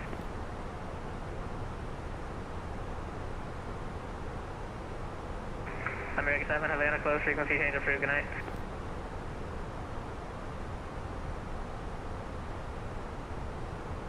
American 2702, maintain 280 knots. 280 knots, American 2702. And American 2265, maintain 280 knots. 280 knots, American 2265. Delta 62, Havana's closed, frequency change approved, see ya. Frequency change approved, Delta 62, see ya.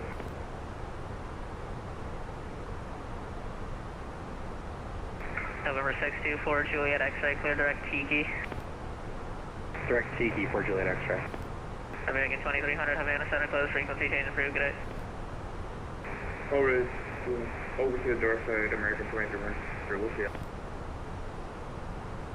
Center, Was that a handoff for American 27 on the Guava 2 departure, direct baller, 2,700, climbing 5,000. The handoff was for American 2300 only, American 2300, Havana closed, frequency change approved. United 1327, Miami Center, radar contact, climb maintain flight level 390. Climb maintain 390, 1327. Southwest House. 02, expect the ILS 10 left approach, advise information Lima. Expect the ILS 10 left approach, and we've got information Lima on board, Southwest 202. Miami Santa Pascal P22, request taxi to G ramp. 333, taxi Alpha to the ramp, good night. Taxiing Alpha to the ramp, and sorry for the confusion. Thank you, Pascal P22. No, you're all good, just, I did tell you to extend downwind, so just in the future, make sure you extend the downwind when you're instructed to do so, because there was another aircraft coming in on final, but don't worry about it. Okay, we do, thank you. JetBlue 827 radar contact, climb maintain flight level 220, say altitude. 220 passing 2000, JetBlue 827. JetBlue 827, roger, thanks. JetBlue 827, clear direct to actually stand by. I'll maybe have a direct for you in a couple miles, but for now I got nothing. Alright, we'll be here for 827. American 1520, Havana Center close, frequency change approved, good night. Frequency change approved, we'll see American 1520. American 1972 approach. American 838, maintain your present speed until advised. Present speed to advise, American 838. And who else is calling? American 67, did we miss a handoff? American 678 from Havana close, frequency change approved, good night. Frequency change approved, thanks for the ATC, American 67, see ya. See ya. Who else was trying to call me? You were stepped on? 1972 American.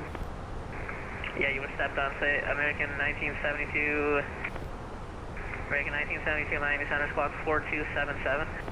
4277, 972. November 6242 Juliet X-ray, descend via the Tiki 3 arrival, landing east, the Fort Lauderdale executive altimeter is 2978. Send me the Tiki 3 landing east for Juliet X-ray. Don't have the element about for this flight action. That was pretty unreadable. So around the route 9,000. The route Let's see 9000 what was else. calling Miami Center, radar contact, climb maintain flight level 350. 350 to around 9,000. American 1972, descend via the Vice 2 arrival, landing east Miami altimeter 2977. 2977, Vice 2, landing east 972.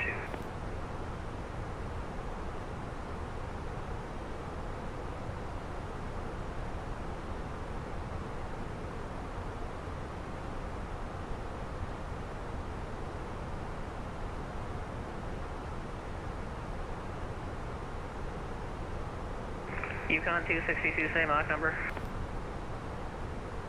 For Yukon 260, we're currently doing Mach point 719 and accelerating.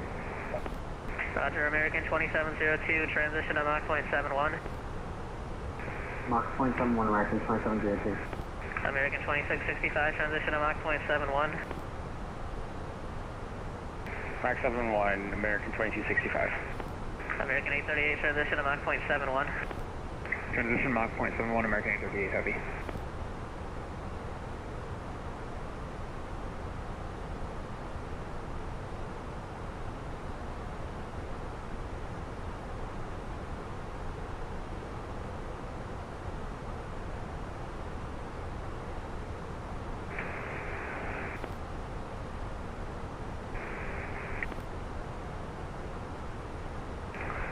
Connie 25 heavy 383 climbing 5000.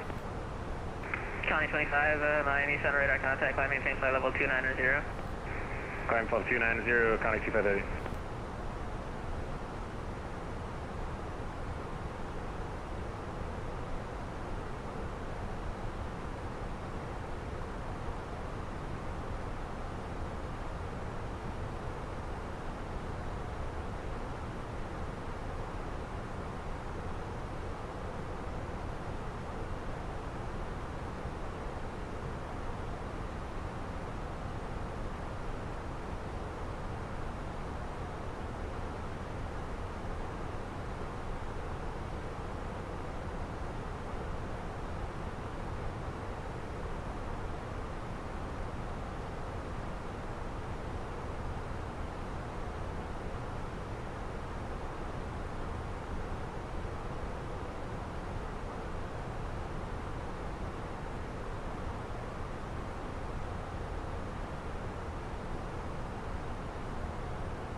Yukon 262, Havana Center, close frequency change approved, good night. Unicom, have a good day for Yukon 262. See ya. See ya, American 2702, resume normal speed. Normal speed, American 2702.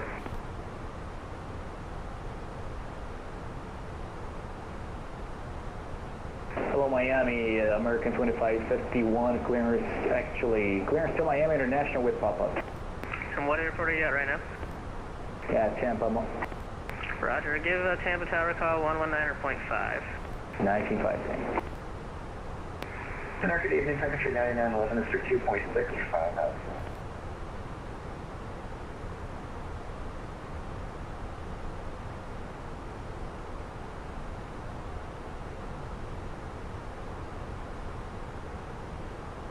Cessna 82646 Alpha Miami, center radar contact. Cessna 8246 Alpha, proceed on course northbound to Fort Lauderdale, altimeter 2978.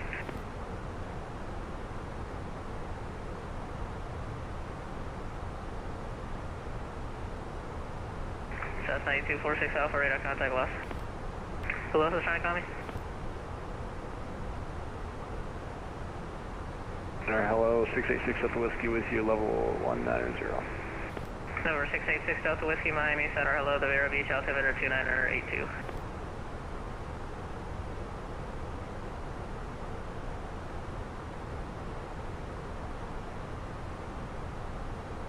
American 1972, expect the ILS runway 9 approach, advise you have ATIS India. Paris 9 with India 1972.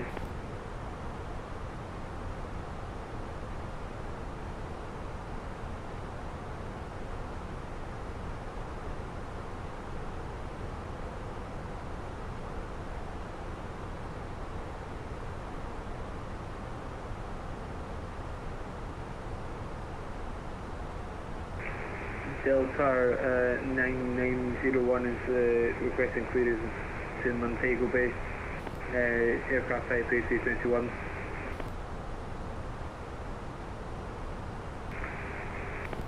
Delta 9901, Miami Center, PDC sent comf taxi.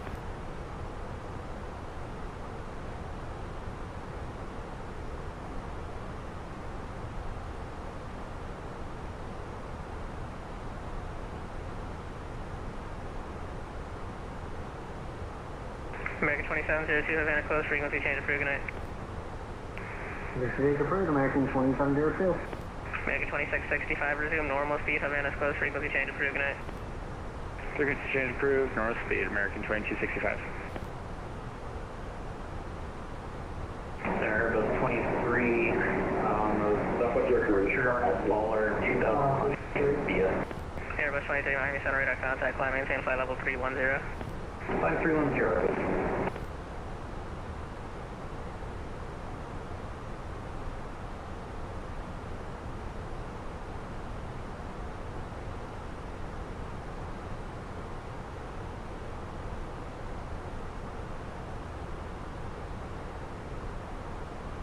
Southwest 1202, to center maintain 3000. Center maintain 3000, Southwest 1202.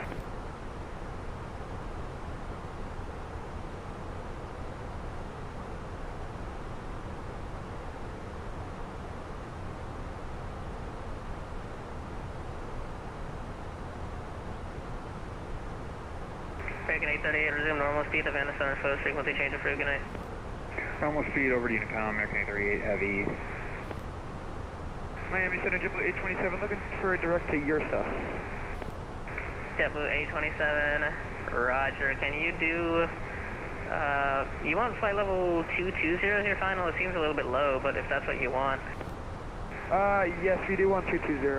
With the looks of the charts, it's showing smoothest flight for us down, so that will be our final for 827. Okay, I understand. Then, JetBlue 827, can you at least do an odd, like, I need 230 or 210? Does either of that work? Yeah, I can give you 230, JetBlue 827. JetBlue 827, climb maintain flight level 230, direct your suspects. 230, direct your sus, JetBlue 827. Southwest 1202, reduce speed to 210. Reduce speed 210, Southwest 1202. Army Center, hello. American 1495, passing 2,200 and climbing. American 1495, Miami Center radar contact, climb maintain flight level 350. Climb maintain, flight level 350, 1495.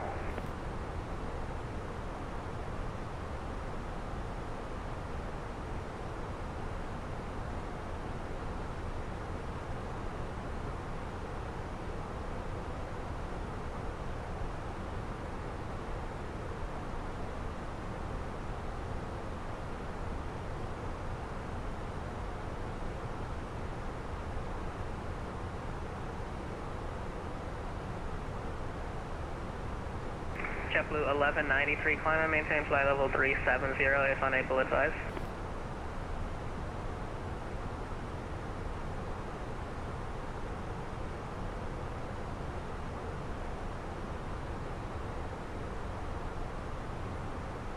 Jetblue 1193, climb and maintain flight level 370 if unable advise.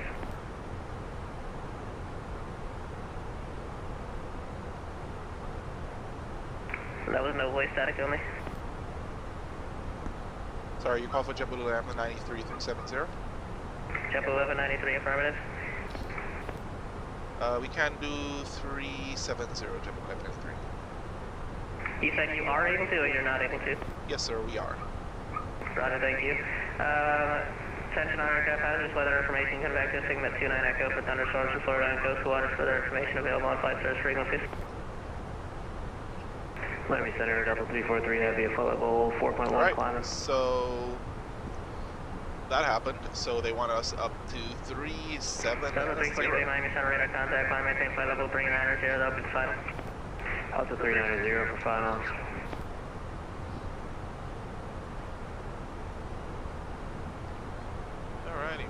Righty. So he's trying to get us away of some convective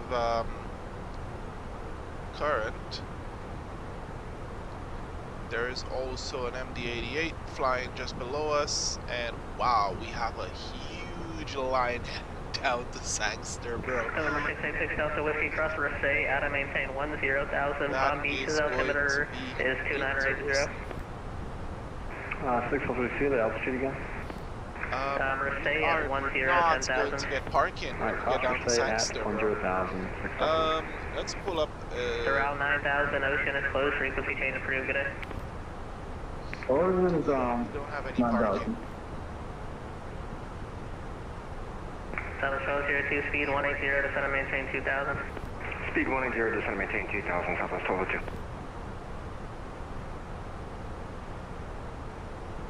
Miami Tower, class 23 heavy, ascending through 3,000. Let's check our maps. Check our charts Clip here. 33, Miami Center radar contact, flight maintain flight level 4. Actually, for now, flight maintain flight level 310. Right about here. 310, class 23 heavy. Let's do ground charts, parking stands and courts. These are the only parking stands, and we have a huge amount of people coming in. We are definitely going to need to find some way to get in here without getting any issues. There's the airport. This is the airfield. 9,646 feet long runway. We're landing from runway 07 here. That means that we're going to try to touch down and get in via either Bravo or Alpha. And then we're going to taxi up. Delta 9901 requesting official start. Coming for taxi. Alright. South Shore 02, turn left heading 190. Alright, so they're giving us space in for, yeah, they're giving us space in, that's definitely for sure. Alright, let's see. Flights. Let's go ahead and take a look at Sangster right now. 3 knots, gusting to 47. 070 at 33. It's a good thing it's a headwind and not a tailwind. So we're gonna go ahead and punch that in here. 070 at, let's put 47 because that's our gust. That's what we're expecting. So it increased our ground speed. If you notice, our approach speed has been increased from the regular, it was 133, now it's 149.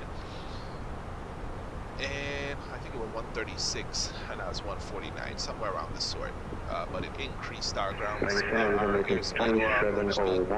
Temperature is 25, QNH 998. A320-701, Miami Center radar contact, climb maintain flight level 370. There we go. Level 370, American 271. Southwest 1202, turn left heading 070, maintain 2000 until established on local you're cleared, ILS on my 10 left bridge. Okay, left turn 070, maintain 2000 until established, Southwest 1202.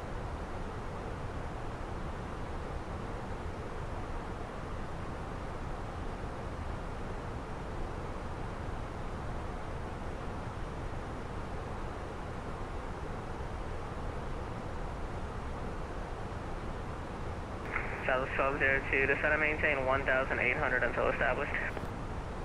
Descend and maintain 1,800 until established, Southwest 1202. Miami Center, JetBlue 827, about for about 5 minutes. JetBlue 827, okay, just give me just a second. Connie 25, Havana Center, close frequency change approved, good night. Connie 825 Heavy, see ya.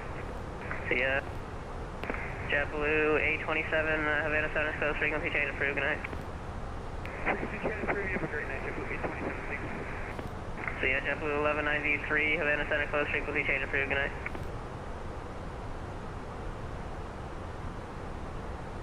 JetBlue 1193, Havana, close frequency change approved, good night.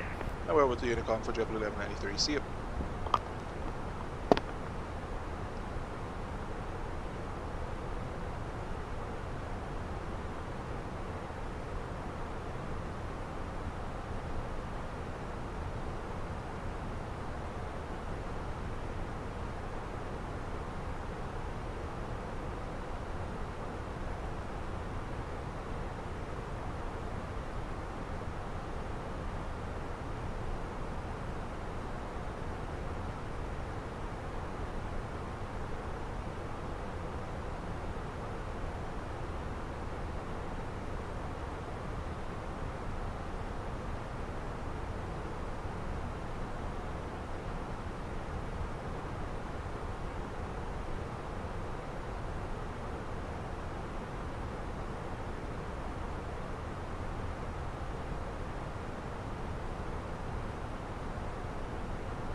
Okay, so for now, we're seeing a lot of persons heading down to Jamaica, but they're not following my track. They're following a different track from where I'm going.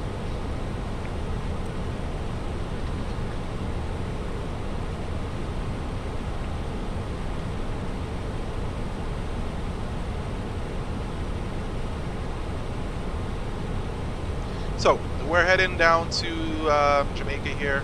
We have the right amount of fuel. They got us up to flight number 370 because of whatever reason. Guess they wanted separation. Let's keep checking our 998. Okay.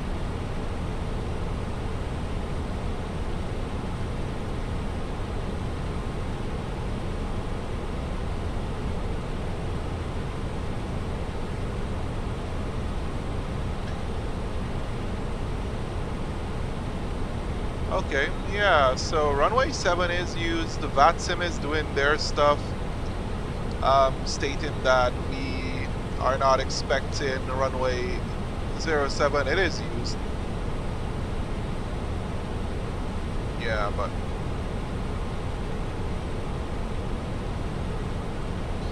we're looking pretty good heading down here.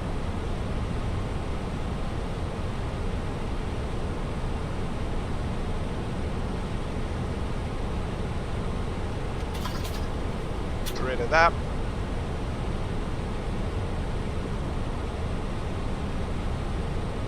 Alright, so our biggest issue right now, I am gonna say 100% is gonna be traffic. That's gonna be our biggest issue.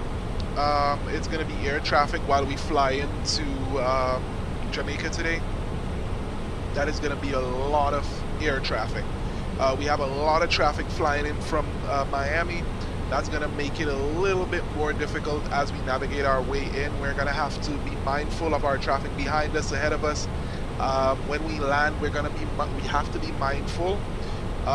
So we are definitely going to be using maximum reverse. We're going to try our best to use low braking, max reverse, just so that we can go as slow.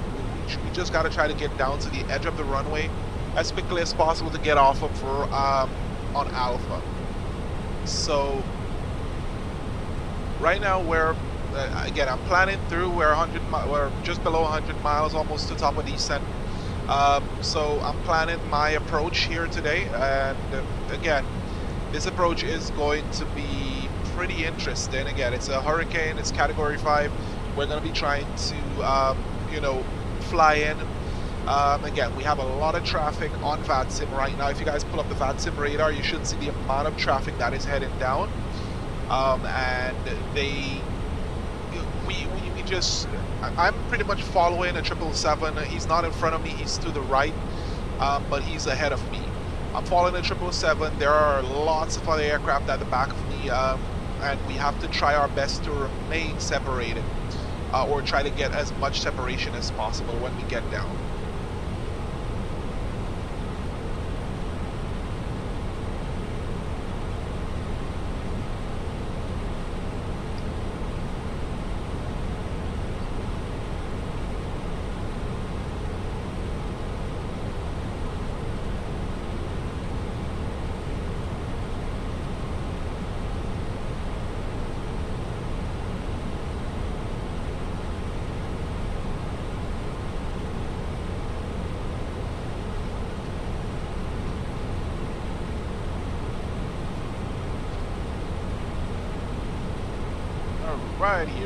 Righty, there we go. We're looking at headwinds dropping because the wind is going to start really battering us as we get down. So it's all, our top of descent is coming in shortly. It's all, we're supposed to have 10.3. What are we landing with? 11.7. That's what it thinks we're going to be landing with. We're going to see what we get. Again, they have us set up for an ILS, but there is no ILS available. Is there? I think. I don't think we have an ILS available for this. Oh yeah, there is actually.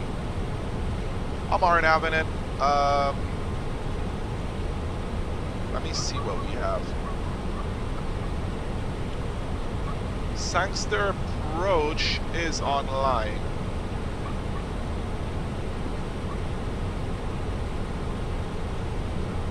And then we have Jamaica's, is that Jamaica? Kingston radar. And then we have Kingston approach. Or Sangster radar, sorry.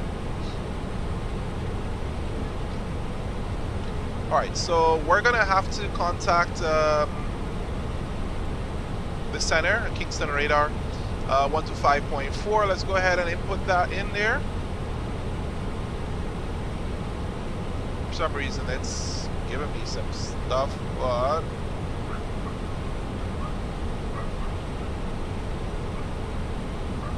1254 is set.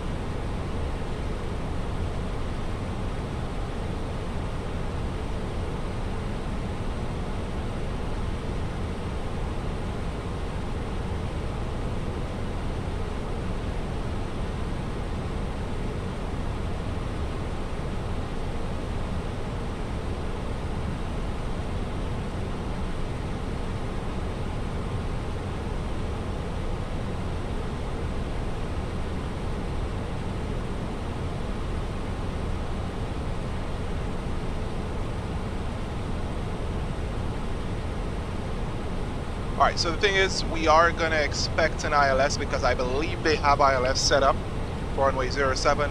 Do have traffic on off our left here. He's leaving, looks like. Yeah, he's cutting over there.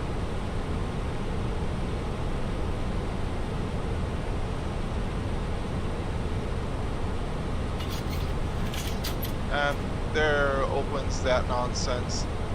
Yeah, these two guys, they're leaving Sangster and they're heading over to Miami. 737, 737 Max.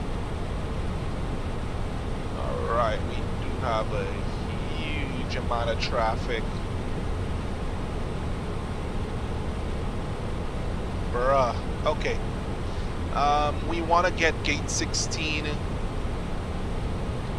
Yeah, we want to try either 14 or 16. That is our gates today. Get rid of that trash. Come on, get back in.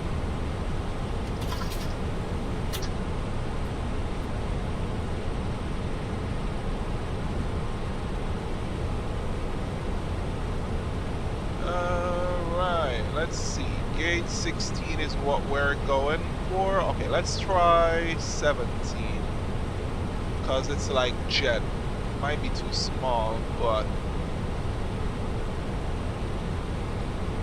let's try gate. Alright, so we got our marshaller is on site, so they know where we're coming in. And we're gonna try. Now we're gonna be using approach, and approach is gonna vector us in. Although we're not on an ILS, we're most likely have set up for we have an RNAV set up here for our approach. We are going to proceed with the RNAV approach. It's always just a request away. Using the ILS is okay, but while using the ILS, I'm going to have to make adjustments to the entire thing here, which is going to be annoying. Although I just got to swap through a couple of things and get vectored around, but we just got to remove a couple of things and then go direct. Or direct. Then we fly direct to it, and then we go. But our arrival is about to commence just before Putol. And we are basically following a track on our own, getting in here. So I'm not sure where they're headed out to. Let me check on the map here. Everyone else is heading down to Nibbo, and then they're on their own going in. Yes, I think Sangster went offline. Oof. Okay, they went offline. Okay, so we don't have any controllers online anymore. So it's fair game going down. So we just gotta be concerned about our air traffic coming into Sangster today. And yeah. Alright, our air temperature 19. We're gonna keep also in mind of icing conditions. I'm not able to see my weather radar. It shows up for the tilt here. I'm not sure if this is only for 2024, but this is the second time, but it was always working, so I'm not sure. They put an in-op sticker here. Not sure what that is all about. Let's check our failures in here and see if there is a failure. No, there's no failures here.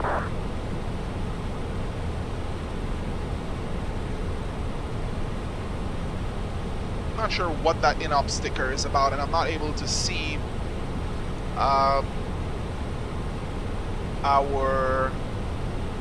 not able to see the weather ahead of me. Alright, let's do our arrival performance. Not able to get let's do 3.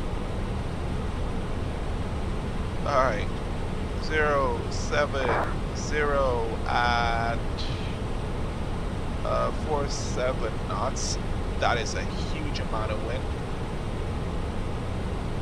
Our temperature today is Navigap charts. Let's take a look. 250998.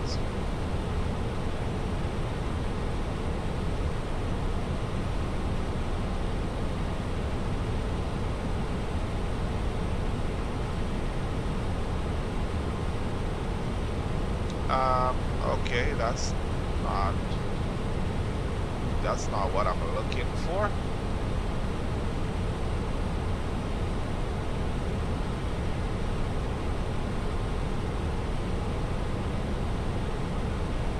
Niner 47.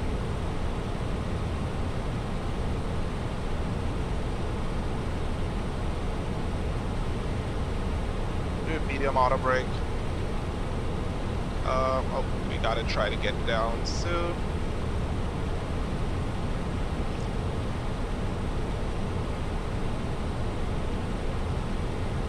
Alright, we're gonna look at our landing weight today. Hopefully we're landing estimated landing weight 139.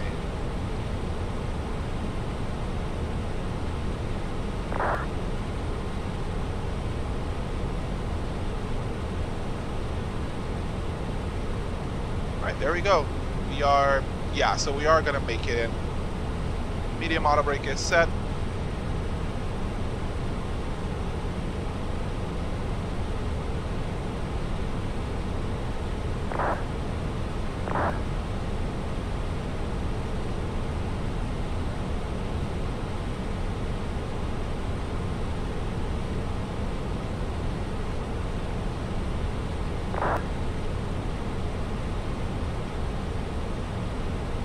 Looks like they're just wishing them well. So the controllers were online, but they are locals from Jamaica, so you're expecting power to be in and out. It's intermittent.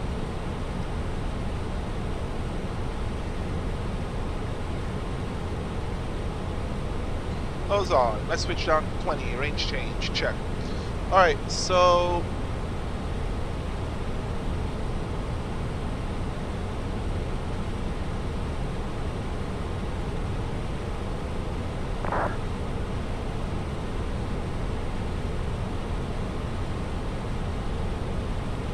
descent, thrust idle, descent, Fox approach. There we go. And if you notice, we just had winds change up on us there so quickly. We're gonna go ahead and turn on our seatbelt signs. And we're on descent.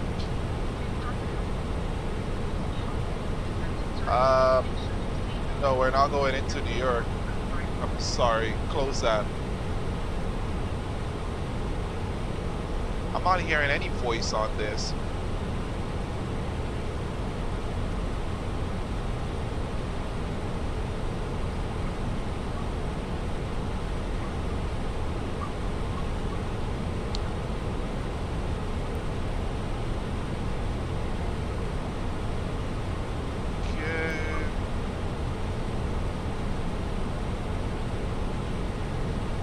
Guessing it's just an issue with the audio in terms of, I don't know.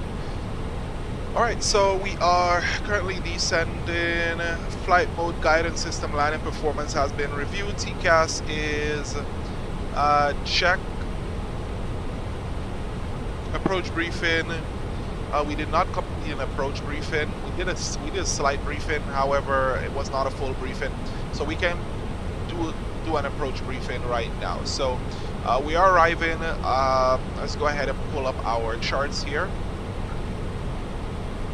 Arriving in Sangster International Airport today. We are expected to be in some severe weather as we get in because there is a hurricane in the vicinity, Category 5 hurricane. Currently we are planning to land on runway 07. We're viewing chart 10-9, 15th of September 2023. This has been published. And we're landing runway 07, course or heading of 073. Runway is about 9,646 feet long. So we do have, it's an approach over the water. We're planning to land and get off on taxiway either Bravo or Alpha. If we attempt to get down based upon the weather, if the weather is too severe, we will be doing a go around and attempt to land a second time. After the second landing attempt, if we're not able to land due to weather, we are going to be diverted to our alternate airport. Now our alternate airport is listed in here, and it's going to be Toussaint Louverture in Port-au-Prince, Haiti. They are a lot, there's a less, the weather is less bad over there, so we should be able to get there. Now we can go to Norman Manley if we decide to, but so far Toussaint Louverture is still within marginal VFR settings, and also we also have Juan Gomez in Cuba. They are VFR, which means that we are able to go in visual. So things to note again, we are expected to fly in to some harsh weather. We also have a lot of traffic headed down to Sangster International today. There are multiple flights headed in on VATSIM, so we're expecting to see a lot of aircraft coming in. So traffic, it's gonna be iffy again, where we have to try to balance between us getting in and traffic ahead of us and behind us. We have to be also cautious of the traffic on the runway and navigating around. Where we land, we're gonna have to attempt to, you know, do a rollout, taxi out, and get into our gate. Our gate today is gate 15. That's 15. Well, we already have a marshal on ground, and they are ready to accept us. Our aircraft today, the only thing I see today is that our tilts, our weather radar tilt, is showing INOP. We do have an INOP sticker right there. I did not get to read the tech log, so we would have to follow through with that. However, should not have any issues regarding getting down to or seeing what weather we're experiencing today. Now, I'm guessing that, again, due to some limitations of the Fenix Airbus here in Flight Sim 2024, I'm guessing that we don't have a properly working weather radar. But in 2020, I believe we should have a proper working weather radar, so this would have been lit up like a Christmas tree. Our minimums for today is going to be 840 feet. If we do not see the landing lights or the lights for landing or the runway lights by the time we get down to 840 feet, we will perform a go around, and based upon our approach procedure here, we're doing an RNP, runway 07 approach, and the go around procedures for that are posted here on charts 12-1, which was revised on the 1st of September 2023. Our final approach course is going to be 073 degrees. Our final approach altitude is going to be 2,300 feet. Missed approach is going to be at 4,000. Now, our missed approach procedure, we are expected to climb on track 071 to 900, then a left turn climb in to 4,000, direct to Riley and hold. Our minimums, we should refer to our minimums. Today, our transition altitude is 17,000 feet. We're on an RNAV RNP approach, and we should be following into Montego Bay pretty easily. So besides that, oh, we popped out of some clouds here. That's cool. But besides that, we are not expecting to have any adverse. Again, the aircraft is airworthy. We do have the sharklet, so one of the things that we're going to have to be concerned about is speed, and also the possibility of the aircraft wanting to float as we get down onto the runway. Again, small things, minor inconsistencies, but it's okay. So we should be complete with that. Again, auto brake medium for our landing today.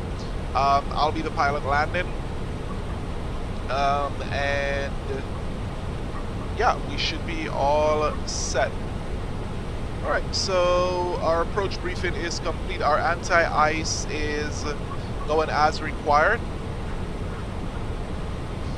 Weather does not look too bad out there.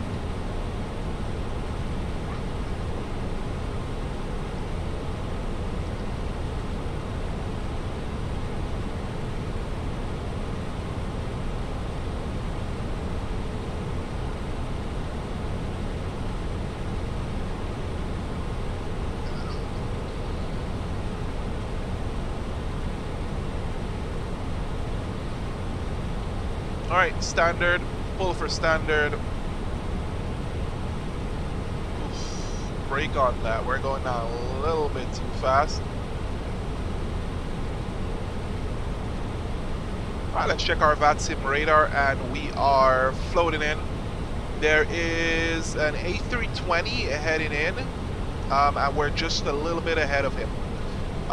We do see a couple, no, those aren't a couple, they look like he's just coming in. There's a 777 heading in. Let's see. Someone is in gate 16 already. 1715 is cleared, so we should be okay. And the weather radar looks remarkable. I wonder if there are any go-arounds so far. No, I don't see any go-arounds. Everyone looks like they are able to get in, unless they are going in and just landing without doing the right thing here. I'm surprised there are no go-arounds at all. Alright, so there was one guy, he did a circle in order for him to get separation. We got Jetblue 87 who is coming from Fort Lauderdale, and that 777 which is heading in. Alright, we should have been at 5,000 at Riddle. I don't see any weather, that's the thing.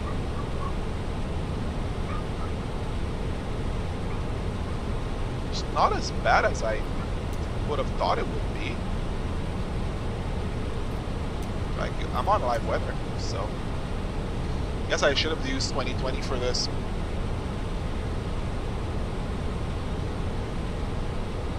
Again, I can see some screen tear in there.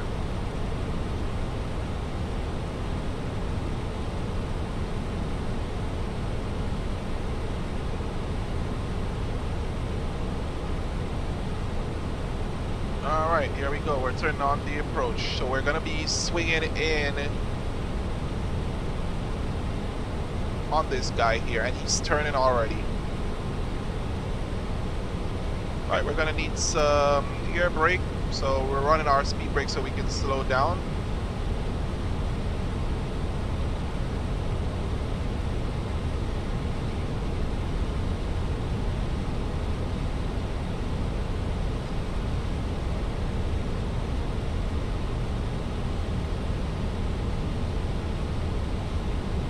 Alright, come on. Yep, there we go.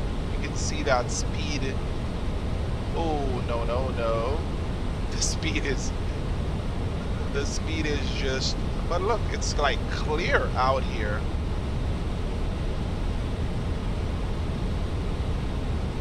Okay, I'm kind of conflicted as to what this looks like.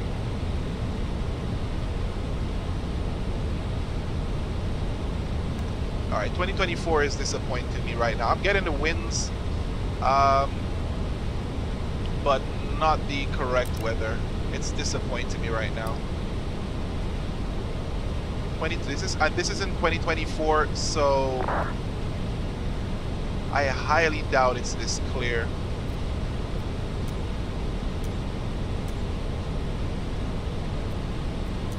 I highly doubt it is this clear.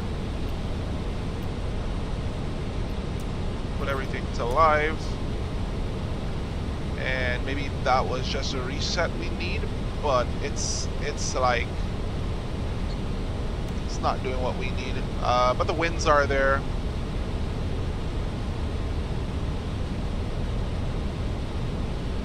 Okay, so I am definitely hating 2024. I thought it would have depicted the hurricane a little bit better, but it is not actually.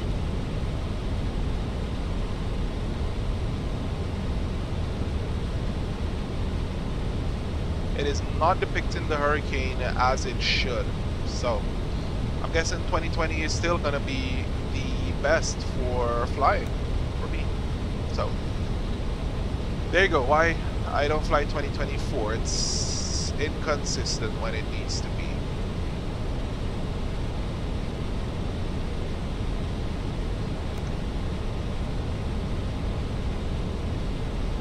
Our main issue is gonna be landing this thing. I'm gonna engage our approach. This guy is kind of cutting in on us, and there's somebody else on us. We got lots of traffic coming in here.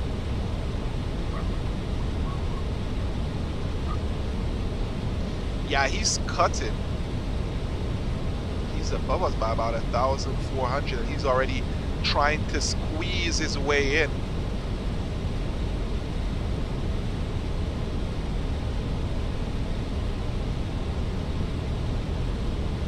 I'm not even seeing where he's supposed to be going, what his route looks like.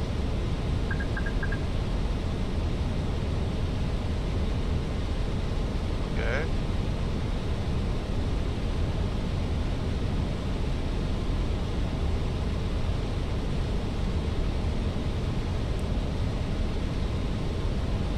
Go in the heading.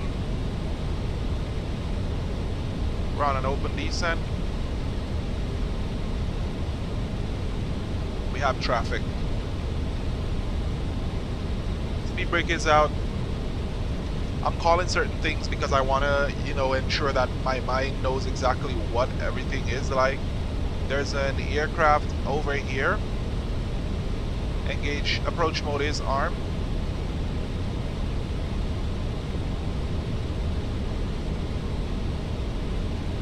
F localizer, Quebec is out, flaps 1. Alright, we're gonna have to go around. That means that we're gonna have to go head-in mode. Traffic. And then we're gonna have to continue that left turn while we perform our descent.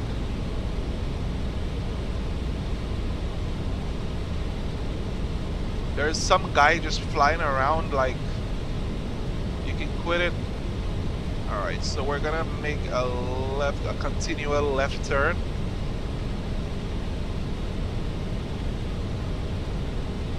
so we can get the traffic behind us. International review check.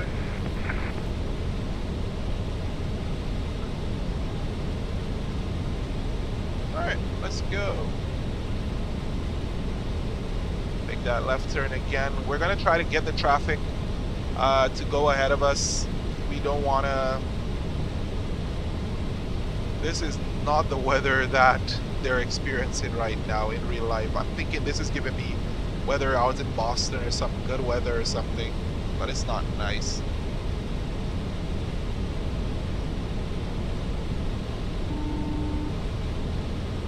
Alright, we're still in our descent. Come on.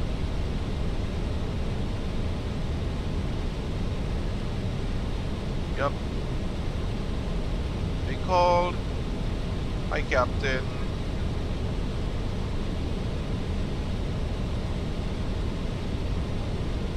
Okay, I heard them.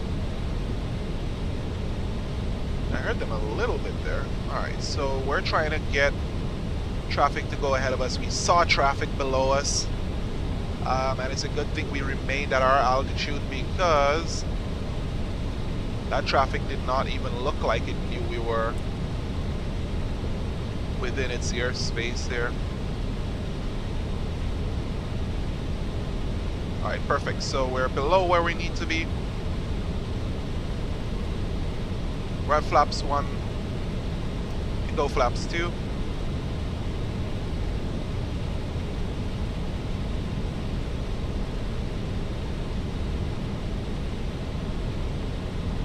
Alright, we're on approach. You can go ahead and engage nav mode. The aircraft is gonna re-establish itself for some reason and then try to make me go right, which is not correct. I don't want to go right, I need to go left, sir. Alright, back to the left.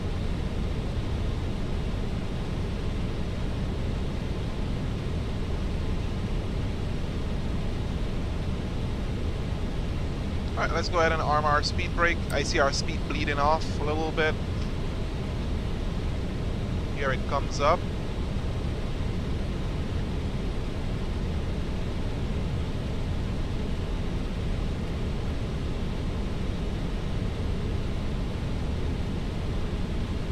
There we go. We're gonna intercept. It's gonna be a nice tight turn.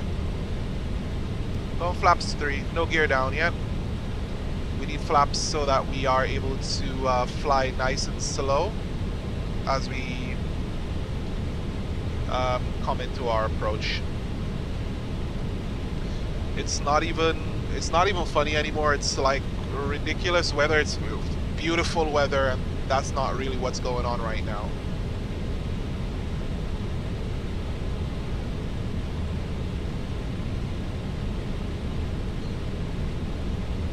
Alright, let's just go ahead and call up Sangster traffic, Jetblue 1193. We are established on the RNAV runway 07. Alright, so...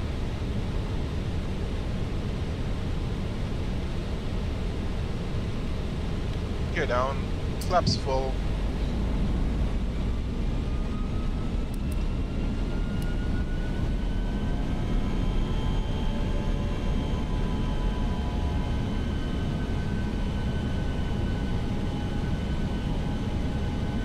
And we are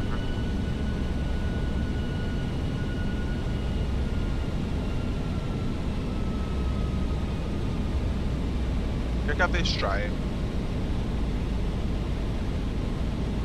which is something that we are going to have to do as well.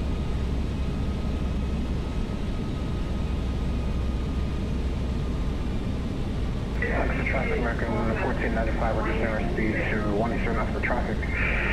Going to be 7 miles away point all maxi. Doing my Atlas pressure only 7 traffic. Okay, he called in. We're effectively sideways. We're effectively in a crab angle. 46 knots from the left.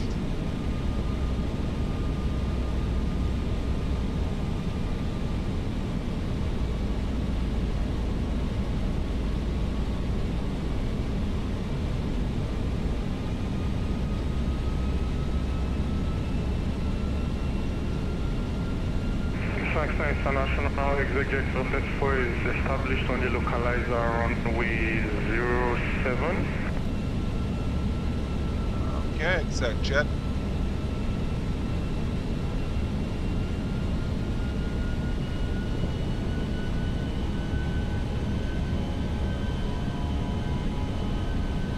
I think we do have the runway in sight.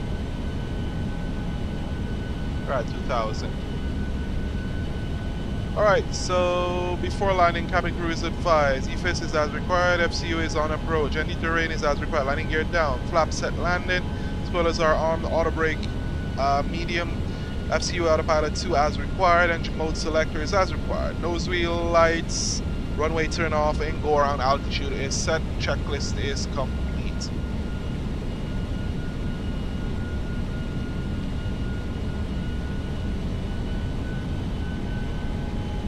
Alright, we do have the airfield in sight. Alright, so we're gusting all the way up to 50 knots out here.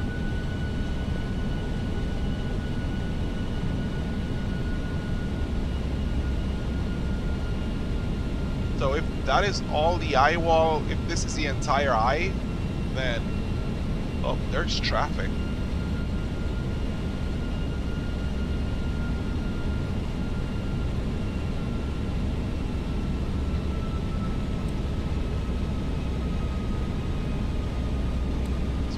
Range to 10.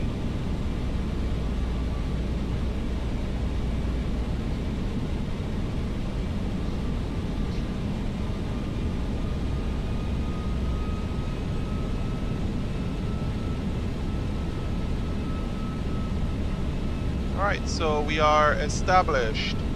Glide slope star.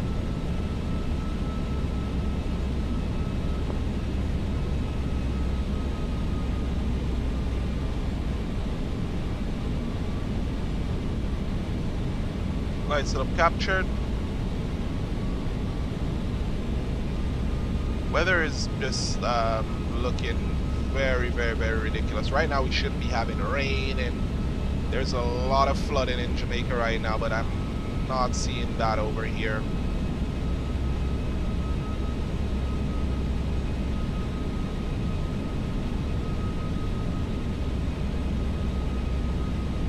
Alright, we're going to take control of the autopilot so that we are able to feel what is going on right now. We want to try to feel out our aircraft before touchdown so that at least we know what we're getting.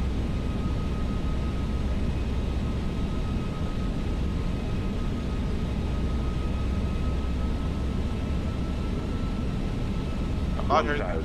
There is a 1000 call. 100 above. Alright, here we go. We have control. Continue.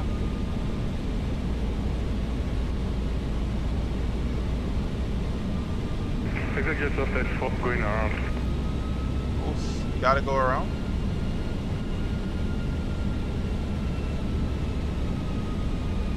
Oh, we're too low.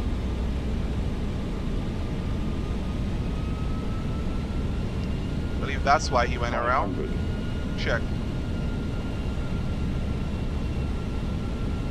Jamaica traffic, transport fire to air, let's check. Ready to fire. Thank you. So much focus. 300.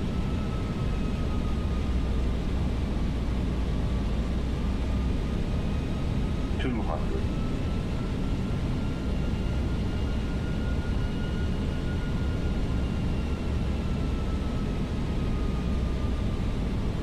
100. 40. Too low. Terrain. 20. Retard. 10. 5.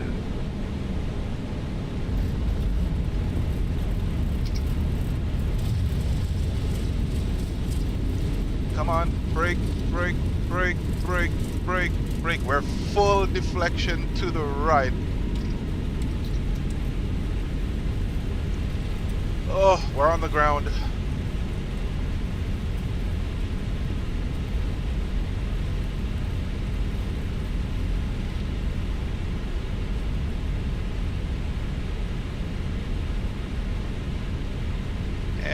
are off. That was sweaty palms, my boy. Sweaty palms.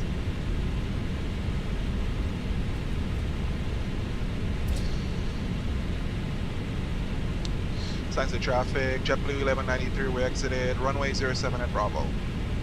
Alright, so there we go. Alright, so our flaps going up. And AP is on. Not AP, our APU. And lights are off. Strobes. And here we go. That's Sandals. Oh my god, that was a very harrowing landing. So here we go. Yeah, you're looking at me and I know you kind of got scared there for a sec, but it's cool.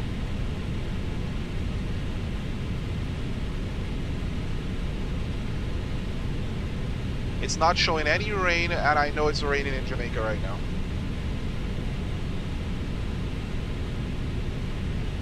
Was a pretty smooth enough landing.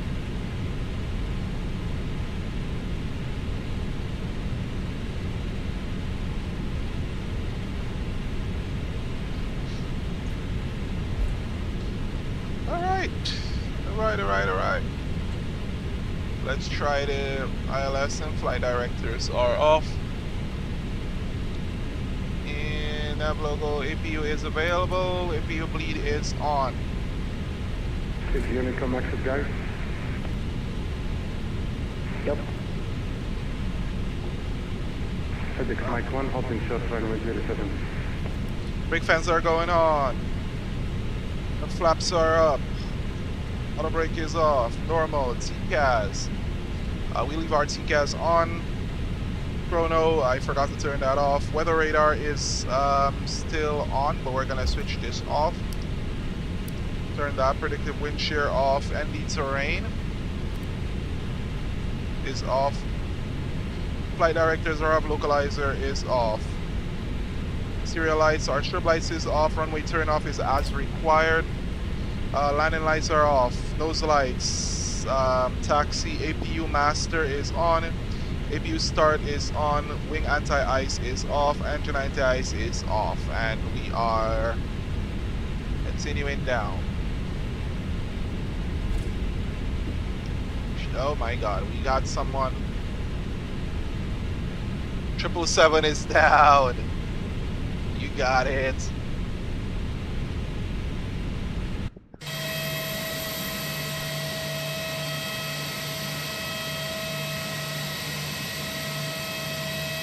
Seven is on the ground.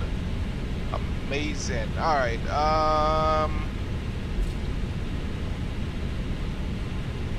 So our stand seems to be populated right now. Sorry, I clicked out to do something. Yeah, and 15 is populated, so we're gonna have to get down here and go around. Yeah, stand 15 is right where that JetBlue is, and he seems to be, and this guy is not even calling out.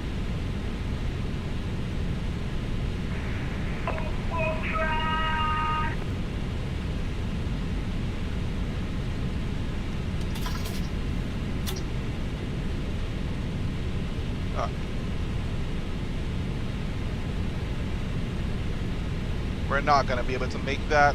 We are definitely not going to be able to make that. I'm not sure whoever did that. Alright, so we're going to try to get him to get his space open.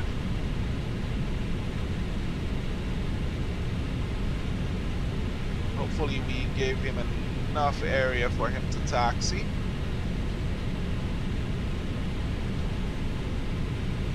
We got to make sure that he's clear. Yeah, he has ample enough area to get clear. We'll get back on our taxiway here.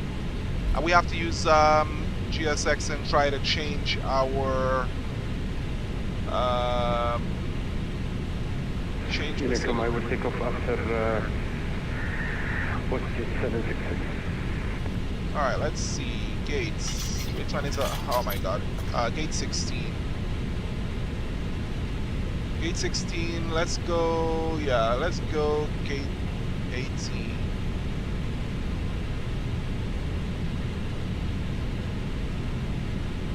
No. Yeah, thank you. Alright, this, I hate the fact that it clicks in. Marshall has been dispatched on site. There are so many Jetblues on the ground.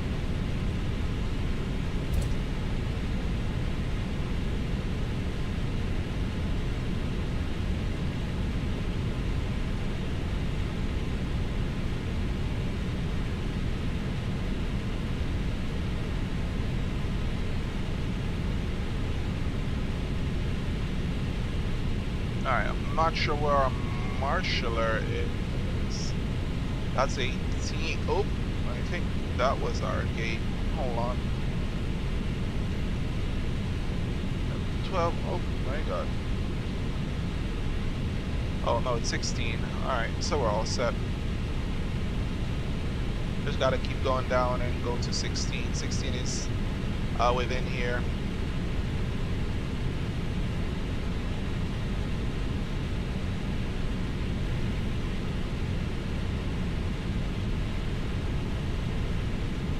Alright, there's gate 16.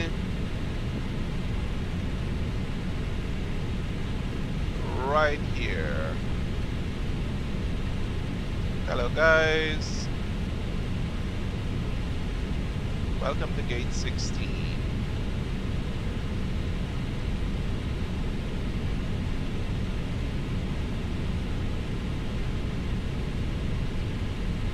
Physics Mike 1, taking go for runway 07.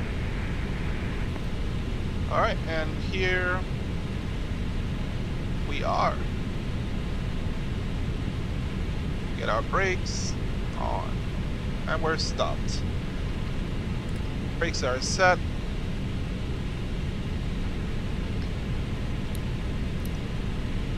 Alright. There we go.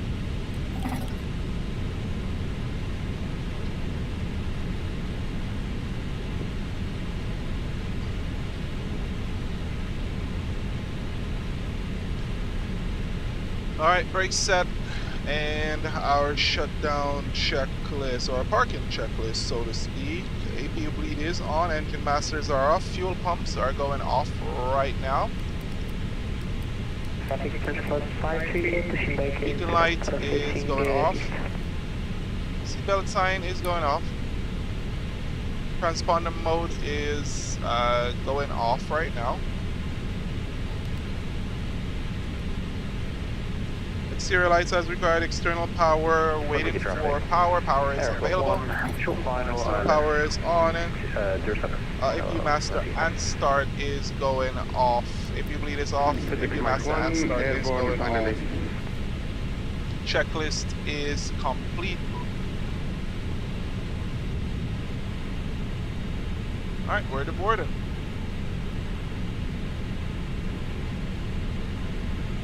Okay, that was beautiful. So our landing was a very interesting one. Looks like we did, wow, we did reasonably well at 102 feet per minute. That is awesome. In those weathers, like, that is almost like a miraculous thing there right now. But we did touch down nice and smooth. But yeah.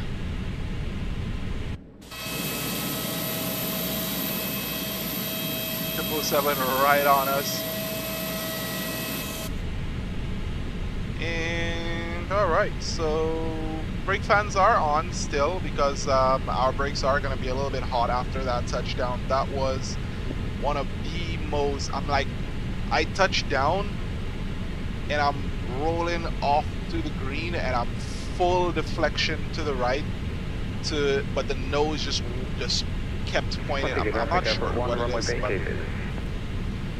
Alright, so we're here, we're all set, we're all square. Guys, thank you so much for joining me for this flight. I'm going to be switching over to Flight Sim 2020 for our departure flight out here, because 2024 is not depicting the weather properly. I mean, we can see the runway, we are able to see everything, but it's not depicting the weather properly. It's just depicting some, you know, winds. It has good winds, it has good weather, but you know, that's not really what you're going to be seeing when you come in here.